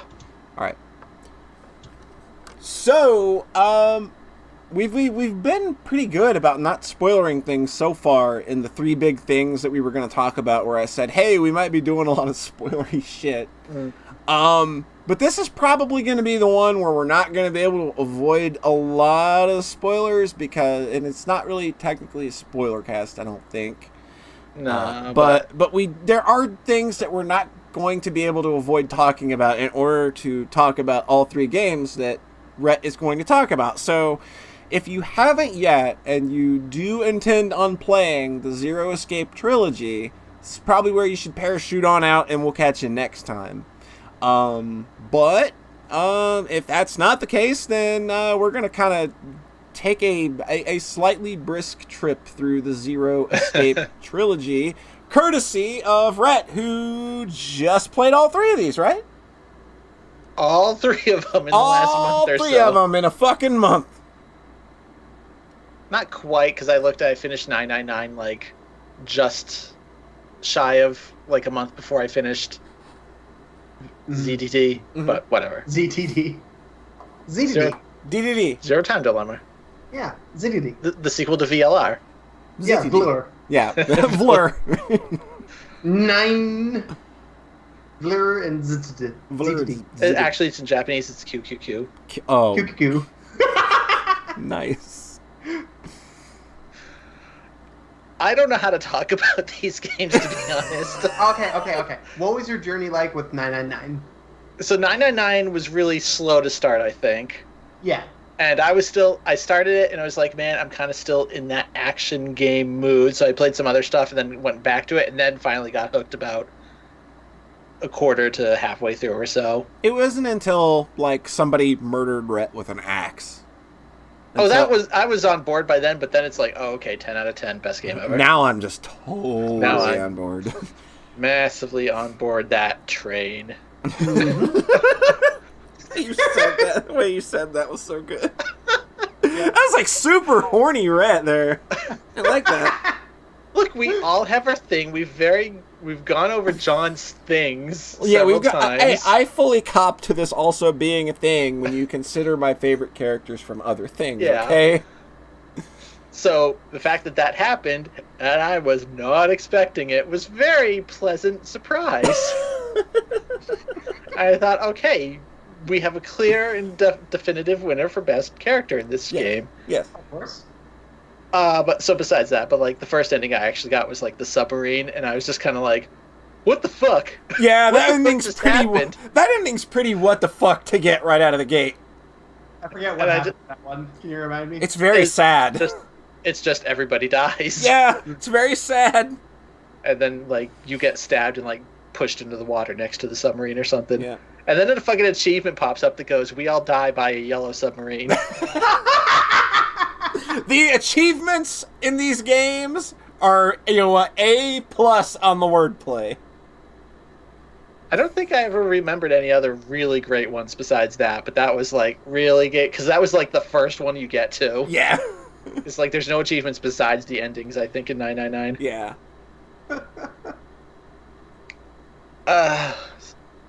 So I'll start with the downside. The weakest thing in 999 is the damn puzzle rooms. Oh, they're so bad. Didn't really like them at all, and then the perspective in them is weird because it's, CG drawings, and then you kind of rotate around, and it does like the missed thing of having like two in between frames. Yeah. So it's very hard to get a sense of the space, really, because you're just seeing these fragmented angles and never really. Because when they're always like, oh, there's a divider in this room, and I'm just like, man, I do not understand how this room is set up or whatever. And then there's a terrible map for every room that you can use. Yeah, too. It does not fucking really help. Yeah, no help at all. And I played the phone version, so this is the part of the game that I missed. Nice. Am I okay? Yeah, so I'm curious. I know that the ending is bad on the phone version because it doesn't have the big moment. But besides that... Yeah, they added an ending in the phone version, which seemed redundant, basically. It's not a good ending. It's pretty shitty, honestly. I don't know which one that is. I just meant that that there's no Sudoku, whatever. Yeah. Well, so here's the weird thing. The PS4 version removes the new ending that the phone version added, and then re-adds all the puzzle rooms, but then the final puzzle is still not Sudoku. No. So I was pretty disappointed with that. I would be too. The final puzzle is just like incomprehensible gibberish, to be honest. I don't know how people figured that out. I've seen some people look at that puzzle and go, oh, okay, I get it. And I looked at it and it was just like, what even is this? I'm pressing the buttons and there's fucking numbers everywhere and I never figured out what that puzzle meant. I can't tell you. Even though I solved it really quickly, I was just like, oh, does it want me to type like the word that's there? And then you type the word that's there or something, and it's just like, you solved it. And I'm like, what? What did I do? I honestly don't remember what I did because I was so like, well, this can't be it. This isn't the Sudoku. But they fucked that up, but that's getting a bit ahead of the things. Yeah, that's a little bit ahead of ourselves. So the puzzle rooms in general, I didn't really love them. Yeah. But they also reminded me of playing Myst on the Saturn. Oh. So it was kind of a nostalgic throwback in that regard. That's very weird. The whole, CG pre-rendered stuff. So what I'm curious about on the phone version is a lot of the most important dialogue in the game happens during the puzzle rooms. Uh-oh. Then I would have missed it. They can't cut it out, though. They can't cut that out. Like, there are very important things, like, not real spoilery, but you've got to give somebody a bookmark in order to untick one of the triggers to get the true ending. How is that handled on the phone version? Maybe they do it... because I think they go through the puzzle... I think they just talk through the puzzle rooms. Yeah. Yeah, I think that's what Alright, I probably got that stuff. Because, like, every single flag that you have to hit is a conversation during a puzzle room. Yeah. And then you have to give the correct response to a character, or have done something earlier to even bring it up. Yeah. So it's weird that in the whole series, like, the story feels most connected to the puzzle rooms, but also not really, because it's just like you could have those conversations at other places. Yeah. They just happen to be mixed into the puzzle room. It's kind of weird. Yeah. I felt like 999 was the one where they had a puzzle that was directly connected to an emotional beat. Whereas, like, the last puzzles in BLR and ZTD don't really do that. Yeah. Does ZTD even have a last puzzle? I don't think so. The end of ZTD is literally, like, 5 hours of movie. Yeah, and there's no puzzles, I think. I think I remember hitting a point where it was like, oh, that's all the puzzle rooms. Good, those are out of the way. Yeah, that was me. And Time for 8 more hours of game. I don't want to get too ahead of myself, so I'll save my reaction to that for later. Okay. But yeah, so I don't know how much I have to say about 999 really. Like, I guess out of all the games, it kind of felt like it was trying to say the most, almost like it had the most to say, because it's just bringing up all these concepts and things, and like, you know, like Ice 9 or like. Or just the idea of the morphogenetic field and how we access information as humans, or if that stuff is really connected on some level that is higher than us. Like, I think that's interesting conversation, even though it's pseudoscience. Yeah. I really like how, like, they present it very convincingly. Mm-hmm. Yeah, because there's one story about, like, I forget exactly what it was. Like, the dog picture.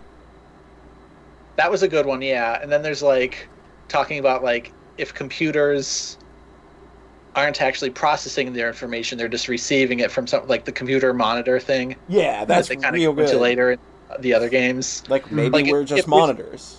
Yeah. Like, it presents all these really kind of high science concepts, and you're just like, how is this all going to tie together? And then it kind of really does by the end. Yeah.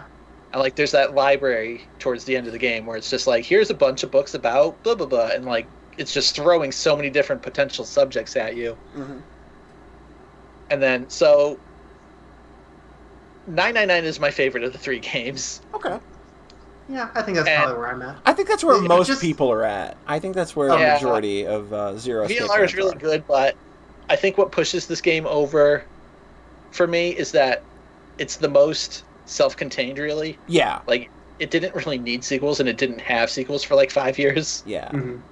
So it's the most complete story by itself, and it also has, like, by far, I think, the biggest cathartic ending. Yeah, it's got the biggest emotional beat of the series, I think. It's a real fucking good one. And the fact that it's so good on the DS is kind of a bummer, because it's So yeah, there's the whole thing where there's no definitive version of this game, which is a huge bummer, because the DS version seems like an enormous fucking chore to play through. Oh, it is. Yeah. You just have to literally play through the entire game to get the different endings. Yep.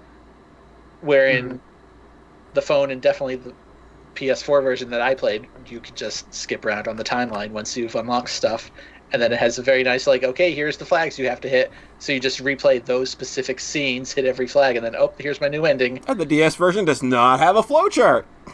Yep. Yeah, so it's a bummer that they didn't do, like, 999 Definitive Edition on the 3DS or something. Yeah. So that they could have, like, the flowchart, the voice acting, but also the dual screen stuff. Because that really, is such it's just a like huge... there's one moment in the game that the remakes botch. Yeah, and it's the most important one. It's the most important one, though. Yeah. In the series. And there's no way to adequately really pull that off on other hardware, like, unless you just emulated the DS hardware. On the Wii U. Yeah, you could do it on the Wii U.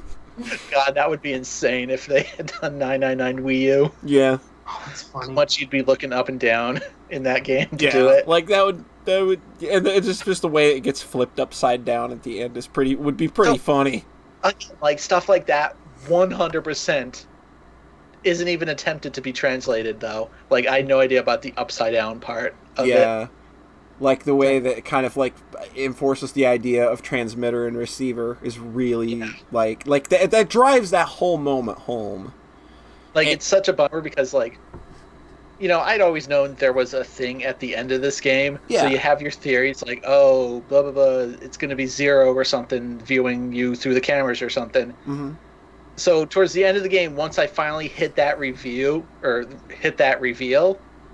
and finally realized what it was and what was happening, I like started crying for like the rest of the game. It's a real, it's like incredibly emotional moment. Yeah. And then like realizing how hard it hit me, and then it's easily like a fraction of what it is on the DS version is a bummer. Yeah. And like realizing how much is still missing from that kind of attempt to translate that information, basically. Yeah, it's. I think that they did the best they could with the way that it is presented, and I think that and I've watched a lot of people stream this game, and they still get that emotional connection. And I still did on the fucking phone version. So I think that it's still totally okay. It's just I can't recommend the DS version because it's so tedious to play. There's not a skip button. That's so insane. Especially when one of the endings, the coffin ending, just makes you replay the whole game again if you haven't done the under endings. Yep. Oof. Like, not because on this one you just get that and go, oh, okay, I'll do the other endings, and then you skip back to the coffin scene. Yeah. Instead of just literally wasting hours pressing buttons and then hoping you don't actually click the wrong one. Yep. That sounds, without a guide, it seems impossible. Well, I mean, the flowchart guides you in the new version, but the old version, you kind of just had to, like, look at your choices that you've taken and just kind of... So you got stuff, like, in general? Oh, damn, Jetstorm got the coffin ending his first try on the DS version. Weird. That sucks. Oh, yeah. I mean, if you're kind of reticent with these games because of the... I don't know, puzzles or any other reason. Like, I had a good time with the phone version, and because it takes out all the puzzles, it's really, and has the flowchart, it's really short and breezy. Yeah. Like, I got to experience that story, like, pretty quickly, and it doesn't land the big moment the way it should, but it still landed. Yeah. So, if you just want, like, 999, if you just want Zero Escape Light, just jump in with that, and that's a fun time. If that makes sense. Yeah. Totally makes sense. It totally makes sense. Like, it's such a bummer that the one that has the best ending, basically, is the most unplayable. Yeah. Because of just the grind, literally. Yeah, it's just a grind. Like, I remember grinding for that ending the first time, literally just sitting there looking at the internet, pounding the A button for hours. Yeah. So when you told me about this game, you had a kind of a pretty I was not hot. Of yeah. I was kind of pissed off at that game just because I had sat there for 4 hours hammering A and was just like, I just want this to be done, you know? John is like, I beat this game in 4 hours. Yeah. Pretty much. Because, yeah, for me, it was like, once you get one of the endings, you're really close to finishing the whole thing because you only have a few more puzzle rooms and some more dialogue, and then it kind of clicks together, and you're like... And, like, the flow didn't feel that off. Like, it felt like, okay, I'm getting new information at a steady rate. Yeah. And not having to click for like an hour between scenes. Like some of those endings where it's like, if I'd gone through the entire game to get 2 new scenes at the scene, I'd be like, what the fuck? Yeah. Mm-hmm. So, also, the ending is extremely good, though. Like, the way it pulls off what it's doing. Yeah, it's super weird on, I don't know how it's on the phone version, but on the PS4 version, when it's like, you have novel screen and adventure screen, and you can switch between them, but like it never gives you a reason to switch between them because they basically display the exact same stuff. Like, it's super, that part is super weird, so like it doesn't land as hard as it could, but they did what they could, basically. Yeah. And even then, like, it's a super, super good ending, and I've left that game extremely satisfied. Yeah. Yep. It's like, I feel like Oh, I'll wait until I was going to compare it Okay. with VLR, but we should talk about VLR first. Yeah. So VLR, like, Virtue's Last Reward. right? This would be my favorite of the series. This game's very good. Super legit. And it it's weird playing it immediately after the new version of 999, where it's like, oh yeah, we're taking that timeline concept and just blowing it the hell out. Oh yeah. This game is obviously super designed for the timeline. Yeah, like the timeline, much like the DS hardware, is a very important part of 999's story.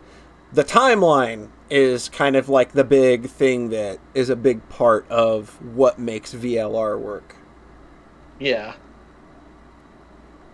And it, like, as far as, like, level of craziness, like, this one practically starts where 999 ends. Yeah. Yep. It's just like, oh yeah, these concepts, they're gonna be a thing in this series, like the whole morphogenetic field and such. Yeah, like there's not even like a vague allusion to it. It's just there from the opening moment. Yeah. So I like this game a lot. I think it gets a little long-winded. Not in the middle, basically. Mm-hmm. Like, it feels like you could have kind of trimmed out that middle branch of the timeline. Oh. Like, the Clover, Quark, and Tenmyoji endings, like the middle one. Yeah, they kind of feel the least essential. Because, like, the left branch is, like, K, Luna, and Dio, super important. Yeah. And then the right branch, you know, has the other characters, and the true ending, like, super important. Yeah. The middle one, just filling everything out, was just like, okay, like, these scenes are similar enough where it's just like, oh, Quark went missing again. Can't believe it. Oh, this character got sick again. Like, it's just the same stuff happening over and over. Yeah. You know? Mm-hmm. I can see how that definitely would wear on someone. It's been too long since I played it, so I can't really judge there. So one thing, though. So a thing this game does way more than the first one. In the first game, there's what's the coffin ending, where it's like, oh, you have to get other information to finish this route out. Yeah. Go start the game over. This game has that all over. It's predicated on it. Like, it is the very verbiage that this game relies on. The gimmick of this game is, like, you reach a point that goes, to be continued, and you're like, what? Yeah, Poncho brings up another point where, like, moving from sector to sector, they would always show that slow-ass, non-fucking skippable, slow map screen with dots moving on a little version of a map. And it's just, that was, man, I would say that's probably a good 20% of that entire game's runtime. No way that bad, but, like, if you're on skip mode, then it's like it'll go if you're skipping something, but, like, if you haven't seen it before, you can't. Should have been a little faster. Yeah. Like, I think it's cool that they're trying to, like, flesh out the scenery and, like, give you a sense of this base. Yeah. But they're so slow. Yeah. Like, what really kills it for me is when it, like, they walk up to a door, and then it goes to the first person of the door opening, and then, like, the resident Evil walk in. That's when it's just, get on with it, please. Yeah, it feels like a lot of that stuff, I don't know if it was done for padding, or it was just like, we really want you to kind of feel this moment all the time. Like, I can't really decide, like, what made them decide that was a real good idea. I'm not sure there's any real moments where it pays off, though, as, like, a big, it never does.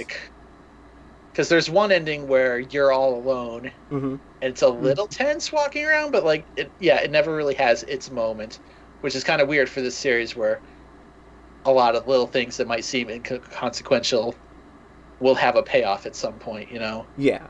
The map screen never does, though. No, never. So, I was talking to Polly Polly was telling me also, as well, as how, like, your route through VLR, because it's super non-linear, basically, until, like, the very end. Like, because you have all these branching paths, and you can do them in any order. Mm-hmm. Like, people have a very different experience through the game. Like, something... Mm-hmm. So, like, the first ending Polly got... was one of the, like, real big reveals. I think that was the same one for me. Yeah, Dio ending. Oh my fucking god, you guys. Yeah. I got it, like, but it still didn't make a lot of sense in context, because I still hadn't put one thing, like, exactly what was going on. I still didn't know, like, the big reveal. It was just like, oh, I got a big old piece of information right out of the gate, though. Yeah. So for me, that was like the 7th ending I got, because I think there's the other 2, you literally could not ever get them before it. Yeah. But I'm just like, wow, that's one ending that doesn't have a to be continued on it. Mm-hmm. So if you're a huge asshole and vote betray in the first round like a monster, but what kind of psychopath would do that? I was wondering why you were mad at us. What? I wondered, you sounded mad, and I was like, what's the deal? We just got the Dio ending. Oh, yeah! Who would betray Luna? Who would betray? Poor, innocent, sweet Luna. Why would you betray her? Because I just started playing the game, and I wanted to press the button. Never give you any sort of power. It was a button. It was right there. I wanted to see what would happen. It was like, hey, ally or betray? Like, I don't know. Betray's got more letters. Let's press that. Paul, don't press this button. Oops, I pressed it. Polly's over here, like, trying to equivocate. I'm just like, Luna's very nice. Let's hurt her. You fucking monsters, see? I will say the first one I did, I chose Alice because I was like, I want to know more about you. I voted for Ally, and then I was very upset at her the rest of the game. Like everybody. To be fair, she gives you a lot of reasons. Isn't she, like, really smarmy about it? Like, seriously? You thought? Oh, God, she's pissy every time. Okay, so this is when you really have to start getting into spoilers, like... Of course. Because her votes always seem to alter depending on which timeline you're on. Yeah. So she's always a bitch about it. Yeah, no matter what. She betrays and gives you shit. If you betray, she allies and gives you shit. I'm like, fuck you. What the fuck? There is no right answer. There's no right answer with her. Unlike Luna, who always votes ally. Yes. Sweet, adorable, lovable, pure, and innocent Luna. So, I kind of... Huh? Sweet, adorable, completely nice Vi. Never super pragmatic. Vi is really awesome. Vi's amazing. I was just thinking because Vi is also like, you need to click betray, right? Oh yeah, she's like always there in your ear to tell you, and then like when you go, well, okay, maybe I'll press betray. She's like, you fucking idiot! What are you doing? God, I love Vi. It's like everybody makes Sigma feel like a giant shitheel in this game. Yep. Yeah, they kind of do. Fuck, that's funny. So for me though, like, I kind of focused on the Alice and middle route first. Mm-hmm. And I just left that left route totally untouched until I basically had nothing else left. And then I got to Luna, and I was like, I'm going to ally. And then I got to the second one, and I'm like, ally. And I got to the third one, and I'm like, ally. And I'm like, yes, this worked out for just us, but... Whoops. And then... So then the timeline is just like, well, there's literally only one path left. And I had to betray her, and that's how you get the Dio ending. And that's how you get the Dio ending. So, like, this lynch... So I had, like, 6 or 7 to-be-continueds everywhere. And the Dio ending, like, fucking busted them all open in, like, an hour. And I'm like, they just made you had to get this one. It's like, felt like the most important one to get. And I just refused to ever betray her. I mean, it's also important because, I mean, Dio is a good guy. It's very important. Yeah. Yeah, definitely. That was such that, because I'm like, where am I going to get the info to bust all these locks eventually? And then it was just this one ending. It's like, fucking finally. Because the weird thing about that game is how fragmented it gets by the end, because you're just following like 9 different stories. Yeah. Mm-hmm. And like having that one string towards the end where I just voted ally with Luna 3 times in a row was real nice, because it's like, okay, I started at the very start of the game and just went to the end in one go. Yeah. And like that never happens it's like, in this game. We're basically. Getting somewhere. Yeah. And just having that consistency and being able to focus on, oh, this is the timeline where everybody dies. Yeah. Also, the Happy Luna ally branch is like the most horrifying one for everybody else. Yeah, like everybody ends up pretty fucked up in that ending. There's one line that haunted me. Oh.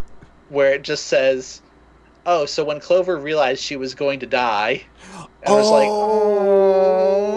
oh. Yeah, because, she was on a timer at that point. Yeah. There was no stopping it.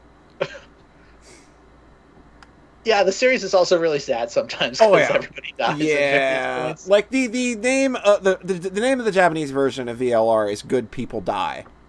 Wait, really? Yeah. Oh my god. That's super fucked up. Yeah, it's pretty fucked up. And it also kind of makes sense with the reveals at the end and like, again, I guess we're just going full spoilers, how like this is just kind of a much more benign game compared to the other ones. Yeah. Where like the entire point is just training Sigma and Phi. But like they knew death was going to be involved anyways, and they were willing to sacrifice. Yeah, like a little death timelines upon timelines of everybody. Like that's super fucked up. Yeah, like the way it's just how pragmatic like the person who set all this up is, and is explaining it to you. It's just like a little death was necessary. Are you kidding? You crazy fucking person? Yeah. Well, she gets something in the next game. So the ending of that game is just like crazy reveal after crazy reveal for like 2 hours. And then I wasn't even sure that when it ended that it was over, because then it keeps going because I got all the gold files. Yeah. And apparently people got super butthurt about that scene being non-canon afterwards. Yeah. There's a non-canon scene where it's actually just kind of a nod to the player. And a lot of people got real butt mad that... I don't understand, though, because it's like, yo, it's time travel. We're past... Like, this is... The whole point of this game is to make this game not happen. Yeah, like, VLR's entire point in tying into the next game is quite literally go to Zero Time Dilemma and retcon VLR out of existence. So, like... I'm not sure why people were like, "Oh, Kyle is going to be super important." I'm like, Kyle can't exist. Right? It's super weird. Yeah. But I guess that's what having like 3 years between games will do to people. They just will analyze the fuck out of things. And then I get that because that's kind of what happened to Lost, the TV show. Yeah. Where people just think about it and analyze it for way too much. Ages. You get too invested, and it's not going to be the thing that you think it's going to be. And you get all disappointed. No, Zero Time Dilemma. Not the game people thought it was going to be. Oh, no way. No, this game... I've talked at length a lot about it on this podcast, so I'm not going to go over fan reaction much. But yeah, people real split on this one. I guess one more thing about VLR is I think it has the best puzzle rooms. Oh, yeah, definitely. Yeah. So they're definitely in 3D now, and you can, like, tell where you are, and I think they're less kind of pixel hunty. Yeah. And I think... I'm not sure the ones in ZTD are particularly bad, but I think maybe because... there was more of them. Like, at that point, I was kind of, like, checking out. There are a lot of them. But it's also because... Not that there's more of them than in VLR, just that I've already played VLR, so by the time I was in ZTD, it's like, I've kind of gotten the gist of this, y'all. I know how these escape rooms work. Oh, that's what I was going to say, too, except I also had the puzzles in 999. Oof. And I played them all in, like, a month. Yeah. Oof. So by the time I got to the puzzles in this one, it's like, this isn't even bad, but I am just kind of checked out of these. Yeah. I have spent 30 hours doing puzzle rooms. They don't take that long. But I was thinking of all 3 of them. They each took me usually like 30 to 45 minutes. I don't know. I'm pretty great about giving up if I get stuck real quickly and just looking online. Oh, okay. I think that's totally valid. Like, in these games, I think it's more narrative-focused anyway. And I think if you get stuck on a puzzle, fuck it. Like, these puzzles aren't super intricately tied to the narrative in a way that is very important. They're just kind of there to give you something to do. Yeah. I was getting through them without doing that, but then by near the end of ZTD, I think for the last 3 or 4 puzzle rooms, I just step by step through it in a guide. Just fuck it. All right, just I just want to get to the story, please. Yeah. Jetstorm mentions the dartboard in VLR, and yeah, that one. That one was tricky, but really confused me. I couldn't figure the math out. Thank you. What was the one where you're going around the board with the squares? Oh, the board game. I couldn't figure out the gold file. I got the one file. Oh yeah, that one. The gold file for that one, you got to think a little outside the box. And then when I did, I was like, oh, duh, that was really clever. Oh yeah, the other thing I like about VLR is the whole gold file thing, because the puzzles seem more logically constructed because there have to be two answers in a way. Mm-hmm. Yeah. Like, there's a few that are like fucking bullshit, but oh yeah, a couple of the gold files, I was just like, oh fuck all the hell off. I don't even remember what it was, but I told you one of them that like the way you entered it was totally different than the normal file. Yeah. And it was just like this totally illogical thing you had to do, and I was just like, that's real stupid. Just saying, game. Yeah. The only puzzle I only remember a couple of the puzzle rooms in Zero Time Dilemma. One of them being the transporter room. Oh man, where you have to figure out the symbols. That one was. Yep. Yeah, that one. I was really good. like that one. That one's good. Yeah. So I figured out what the symbols were really quickly, and then got totally stuck on the second part because I did it right but didn't see the handle you had to pull. Oh. On like the cocoon or something. Yeah. Where it enters it. So like I had. Oh man, that was me too. That was exactly me. So I had the puzzle right, and I'm looking online like, what's the guide? And it's like, click here, and I'm like, are you fucking kidding me? Like. So that's the thing that kind of drives me nuts in these games. So this is when it's like, it's just a pixel hunt. Yeah. Because I think on that one too, like I found 12 of the cards just that were scattered around the room, and I couldn't find the 13th one. Mm-hmm. I'm like, oh, that'll probably be like the big solution to the puzzle at the end. And it's just like, no, you have to look down. Oh. Fuck off, video game. Because these rooms are in 3D now. Sometimes you have to look down. I'm just like, ugh. Yeah. I think I remember finding that one and then being like, I could have so easily missed that. Yup. So that was like 5 minutes for me of spinning in circles going, what the fuck? What do I do? But enough about the puzzles. We're here for the story. And boy, the story in this game gets fucking weird. Well, I mean, first of all, it's presented in such a way to be very intentionally obtuse. Yeah. But so there's a couple things here. There's the weird structure, and there's the fact that it's not a visual novel anymore. No, it's just cutscenes. It's a Telltale game, basically. Telltale games have more interactions and choices. Yeah, they do. They do. But yeah, so this game immediately kind of feels off kilter compared to the others because like you just start with like 2 hours of cinematics or something. Mm-hmm.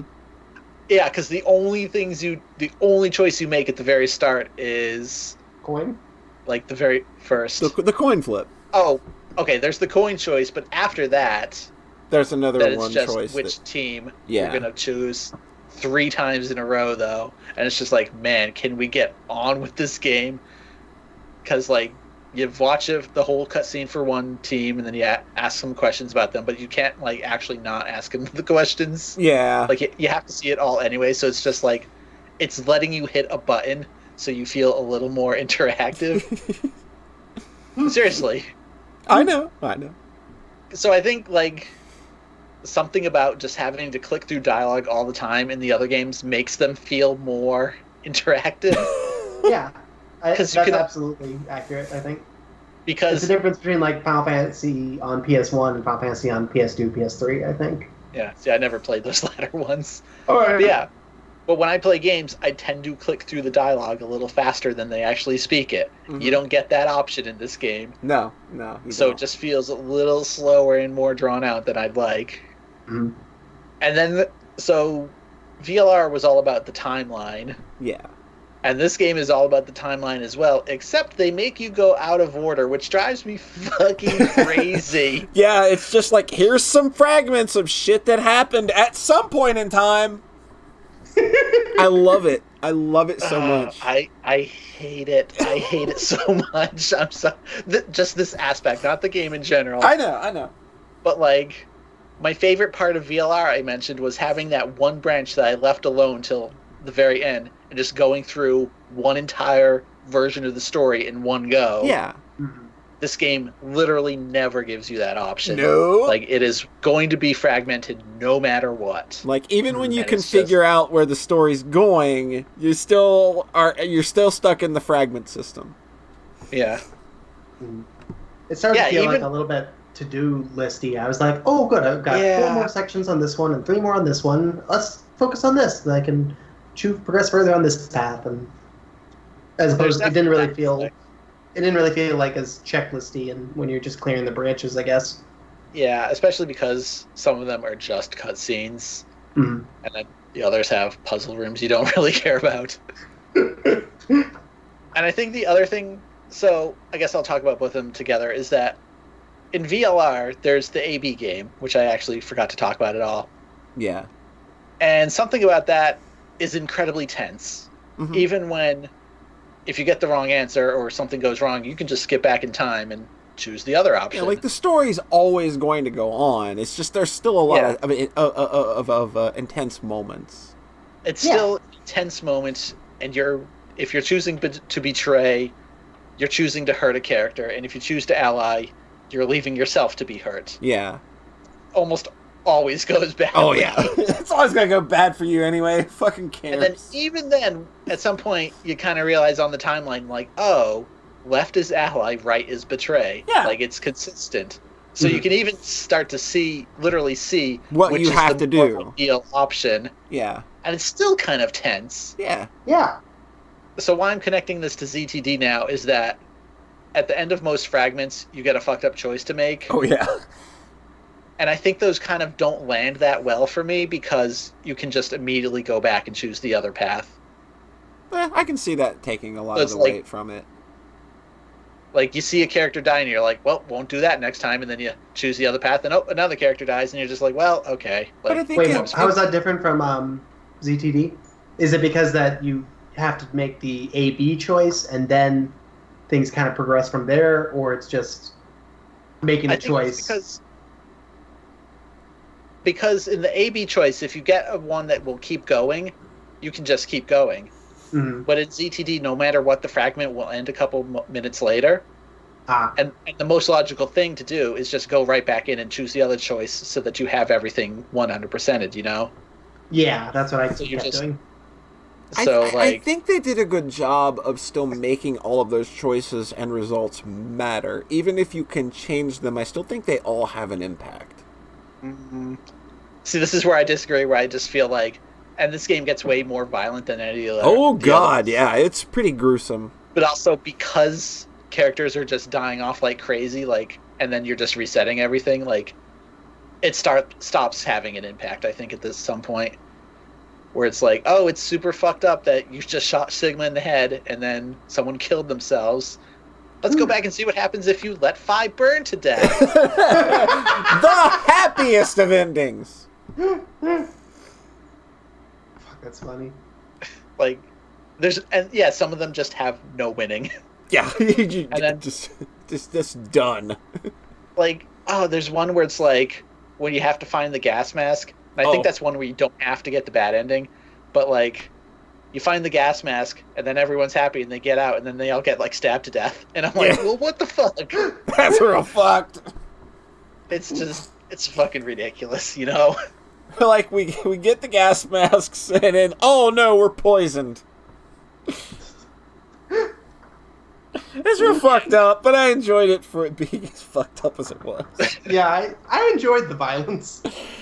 I'm not saying I don't, but like Danganronpa always surprised me because it doesn't do any time shenanigans. Yeah. So when a character dies, they're dead. It's done. That's it. Yeah, the impact is felt for the rest of the game. Yeah. This is the total opposite, where everybody's dying like 10 times in this game. Sometimes literally 10 times. Yeah, that's what I'm saying. Like, it's all over the place. And then when you combine it with like the time travel aspects and like infinite timelines, you're like, man, this is like spinning off the rails a bit, you know? And I think that it's the third game and it's allowed to fucking do that. Yeah, because then the ending where they were Phi and Sigma get stuck in the place for 8 months. That was the one that really landed. One of the ones that landed the hardest for me because you really have to sit through a lot. and they follow through on all those on the consequences of that. Oh yeah, that's real fucking brutal. It's not Phi and Sigma though. No, you should know that. You should know that. Yeah. Which one is it? It's Diana and Sigma. Diana and Sigma. I knew that. Yeah, but like the way they make you sit through that, the way they are very real with the consequences of what it means to, we're going to fucking run out of food. Because it's also awful, but it's awful and not like the shooting in the head way. It's in this drawn out, awful, wonderful. I dig it. But yeah, that's easily probably my favorite scene in the whole game. Oh yeah, it's so that's up there in the series for me. And where it leads, Yeah. A very important scene. Very important reveal, which we'll keep under wraps, but it's real fucking good. Yep. So speaking of reveals, the twist at the end of this game. Yeah. the twist that I kind of saw coming, but I didn't. I couldn't put it together 100% until I had a few extra pieces of evidence. But there were things that, if you keep your eyes peeled and you're listening and you're watching, you're going to notice things and be able to put something together. It's crazy how much I feel I did see and go, something's not right up with that. Yeah. Mm-hmm. All right. Probably just stumbled over my words. So when it happens, it feels like the most out of nowhere shit and totally unbelievable. Mm-hmm. But then when you actually start to look back at all the evidence and there's this list on Reddit of 16 or 6D things you should have noticed that hinted at what was going on. Yeah. I'm just man, this is actually probably the most set up and non-bullshit twist of the whole series. As far as But it's the one people feel is the most bullshit. I know.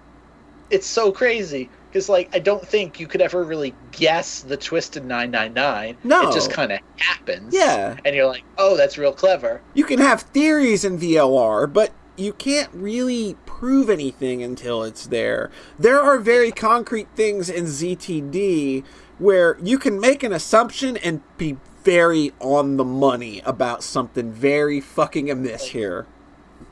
There's so many hints that you just should catch if you've been playing these games, especially because I think my problem was that I was kind of rushing through this game and not theory crafting nearly as much as I did in even VLR, where I'm just I'm just gonna get to the end and figure out what's going on. So I felt kind of stupid at the end, where I'm man, should have noticed that shit, all this stuff that was amiss, Yeah. So I was really, really confused when it happened, and then after thinking about it for a few days, I'm man, that twist is so fucking good. Yeah. It really is. I love it to bits. I was jumping up and down being right about the thing that I was right about when I was playing it the first time, just because it was yes, I knew it! And it plays on your expectations from the previous games. Yes. A lot. To mislead you, completely. Yeah. Because you just assume things, kind of like how Danganronpa 2 makes you assume things that to be wrong.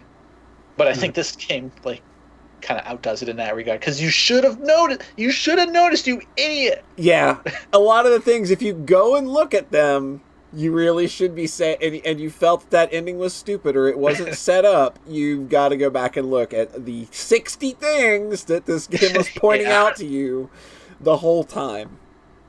Just all this dialogue around this one character just doesn't seem like everything's adding up here. Yeah. But anyways, but then the story just gets so ridiculous because time travel is ridiculous. Oh, absolutely. Yeah. But time travel gets even more ridiculous when it's everything stems from this one bad ending in this game where two characters get trapped for 8 months. Yeah. And then time travel happens, and that becomes the first point in every timeline. Mm-hmm. It's real fucking good. Start thinking about the concept of infinity. And if infinite timelines are happening from this, but 50% of them end poorly, that's still infinite. That your brain just kind of starts to shut down. Yeah, it does. But I think that again, like I said, I think this is the game that that earned its right to go off the fucking rails. in some of the more fun ways that it does. It gets so wild. The Carlos stuff is so good. Yep. Oh, Carlos is great. I love Carlos. I kind of don't remember. Oh, I think he's the fireman. Yeah, but what scene? Bunch of time hopping, just back to back. Oh, not giving any fuck. The dice one is good. Oh, right. There's one where he like ruins everything. Yeah, it's like, come on, shoot me. Go ahead, please. I need you to do this, actually. Fuck, that's funny. Yeah, when he jumped into the timeline where Akane had a rough time. Oh, right. Oh, and he's like, "Oh, hi. Can you not?" Hi, guys. How you doing? God, it's me, your pal Carlos. Yeah, fuck off, Carlos. Oh, that's funny. The one ending, though, where they set up VLR. Yeah. I thought that one was really contrived, though. I think it kind of had to be, though. I mean, you had to know it was going to be there. Like, there's one aspect of it I really like with Diana leaving the message. Yeah. But the way it happens. The way Akane is just like, oh, guess I'll fuck up and enact this, like, 70-year plan now. Yeah. Even though we've just been talking about sending our consciousness through time for the last hour, apparently now I can't do that anymore and have to do this crazy thing to send Sigma back. Well, I think it's vital that she do that because the timeline will just fucking explode if she doesn't. Like, she kind of has to. I think people were calling this, like, determinative timeline, or, like, the bootstrap paradox. Yeah. Like, because a thing happens in the bad ending of ZTD, that also, like, and then 1904 comes up, you know, like... Like, things get weird. Like, an event in the past always happened because of something in the future, which means it'll always somehow lead back to that event in the past being happened. Like, if you start thinking about it too much, your brain turns off. Pretty much. That's what happened to me. Like, you literally access the morphogenetic field, but it's too much, and you get reverie syndrome. I think my general arc with it was that with these games is that I just kind of went along for the ride, and then I always felt like if I did pry into it, it would hold together. Like, it maintained the illusion that it was all completely holding together. Yeah, like I think that's the important thing, is that it's maintaining an illusion, for the most part, I think. I think the timeline shit in this game is tied so fucking tightly now that they could literally never do any more material, or it would collapse on itself. Yeah. Yeah, because I've seen stuff about... So there's, like, a post-game thing about Mira going back in time, and I saw a theory that's like, well, actually, since character has to die, what if Mira is actually Eric's mom? And I'm like, oh, fuck. Oh, God, we're getting weird now. Yeah, like... You've literally got timelines just collapsing all over the place now. If you prevent character from dying, then none of this happens, was the whole point of that game, you know? Yeah. The snail causing all this destruction. Yeah, like, fuck snails, ultimately. That's the point. I saw one post online. Someone was like, I was so hoping this game was leading up to us going back in time and killing a snail. That would have been fucking incredible. And it would have been great! Your character just beams into the past, picks up a snail, and tosses it into the grass. Yeah. And the world is saved. I thought something was going to happen at the end, and it didn't. So even though their ending made more sense, at the very end, like, the base is going to explode or something, and Zero is like, you can stay here or die, or... And I thought it was gonna cut to the screen and go, find a way out. Oh, God. And there was going to be one last puzzle room while the base was exploding, and then that didn't happen. It activates the transporter room, and you can go to where the snail's at. Yeah. So, like, their ending made way more sense, but I thought it would have been, like, that's kind of my problem with the puzzle rooms in general, is that there's no danger in a lot of them. Yeah. Uh-huh. Because, like, the very first one in 999 is, the room is flooding, you gotta get out of here. Yeah. And then every other room until the final one in that game is like, okay, we're locked in a room. Let's stakes. get out of here. No stakes here. I mean, the only stakes in 9-9 was literally just the time limit. If you take too long, which doesn't really, it's not a game mechanic. So. Oh, it's not a game mechanic, right? No, but it's just like that's the conceit of the story. That's the conceit of the story is that they've got 9 hours. So if they spend 8 hours in a puzzle room, whoops. Yeah, that never comes up. Mm-hmm.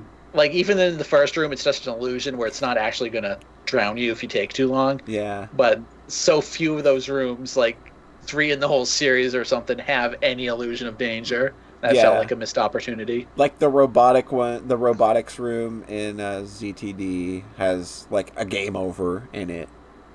Which one is that? The robotics room. I know that, but there's a bomb that can explode if you fuck up a puzzle. Yeah. Oh, I remember that one. It's super weird getting a game over and then just clicking OK. And it is like, back. okay, well, hey, it makes sense because you just jump back in the timeline, dummy. Yeah. Oh, but I lost like 10 Sigmas in that room. Yeah. I hear you. I did too. Well, Sigma's a dummy, so. Yeah, Sigma's a dummy, so it makes sense. He's time traveling like, oh shit. Damn it. Again? I am just not good at sliding block puzzles, you guys. And the controls on that thing are garbage. Oh, they're so bad. I got to that puzzle and it was like, you're going to die if you don't do this right. And I'm like, I'm going to die then. I'm just going to die. I think I got through it by not messing up the first part, so I never triggered that. Nice. Because I died like 3 times, so it was like, okay, I guess I just have to pay attention to the other thing. Yeah. So I guess the only thing that really bugged me about ZTD, I mean, I guess it felt like less of a complete story than 999 because it isn't. It is like the second half of VLR. It felt like almost like an epilogue to VLR. Yeah. Well, like it essentially is a long-winded epilogue to VLR. Yes, it really is. And that's why I felt like pretty satisfied with it. Was like, you said like, oh, this isn't what people expected, but it's like it was kind of exactly what I expected. I think that maybe more gameplay-wise, like the whole presentation of. Like, that's the weirdest thing about this series is that they keep getting objectively better while I think looking worse. Like, I love the character animation in 999 with the sprites. Yeah, like, the sprites are really good looking, yeah. They're so good, and, like, the CGs with the hand-drawn look so good. And then you get to VLR, and it's like 3D graphics. These models are a little unfortunate. Clover, always smiling. Clover is never not smiling. It's hilarious, though. She does not have... Clover doesn't have a fucking pose where she isn't smiling. That part is amazing. But when it goes to, like, the CG scenes, and it's those models still, instead of just something being hand-drawn. Oh, God, it's bad. Like, Quark struggling or something. Oh, yeah.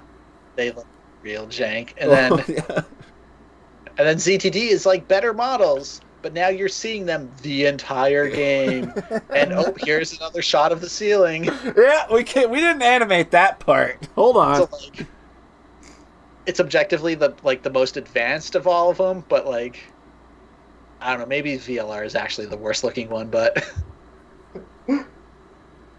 like you can feel the budget being stretched in ZTD. Oh basically. Yeah. When like it feels admirable. I'm playing it like, damn, good job. Yeah, but it almost feels like a very good student project, maybe, or an indie game. Like, wow, you guys made like 9 character models, and they all look pretty good. And they can't actually like pick up objects, so we got shot of the ceiling. Whenever they do something, it's just like shot of the ceiling and sound effect. Like, oh, let me put that blanket on you. Rustle, rustle, rustle.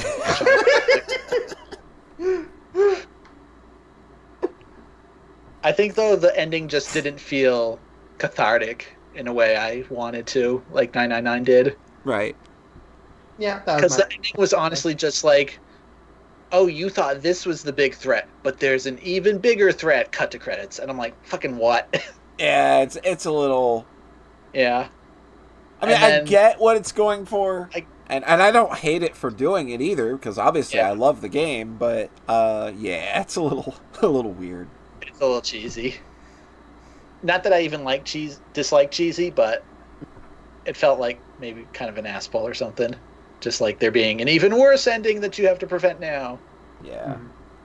I hope it's not sequel bait, because that'd be terrible. No, like I said, I think they are long done though. Now. Like Uchikoshi's already working on something else, so yeah, it felt very finished to me. So. Like Danganronpa, they should stop at 3. Stop at 3. We don't need it anymore. Yeah, I think my time with ZTD was a little bit compromised because VLR and the first game I played first, and then I played Danganronpa 1 and 2. Oh. And then ZTD, or maybe I played a little bit of ZTD and then Danganronpa 1 and 2, and then finished ZTD. Oh. And Danganronpa just goes all in on the feelings. So yeah. Whereas Uchikoshi's stuff is a lot more about the plot puzzle box. Yeah. And that was like kind of my takeaway with ZTD was like that the puzzle box felt great and resolved really satisfyingly, but then I hadn't gotten as invested with the characters as I did in Danganronpa or even some of the earlier Zero Escapes. I gotcha. I still liked it. Yeah.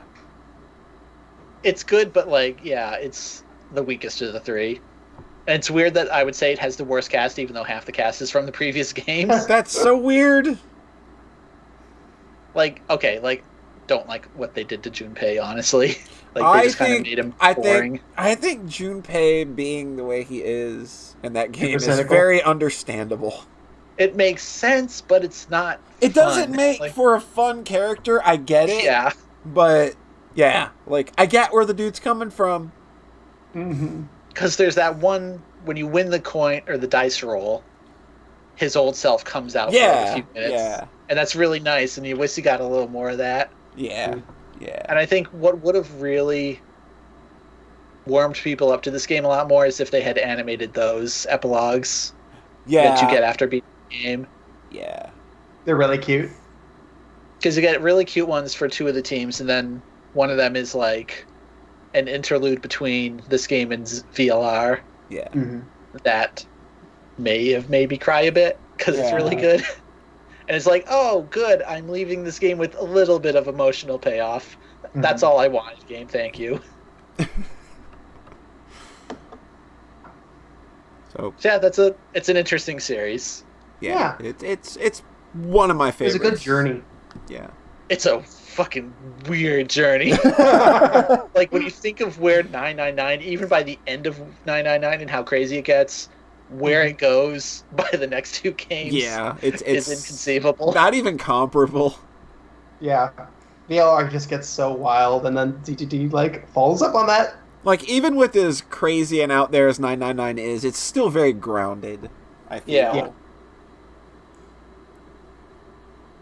So that's the Zero Escape series.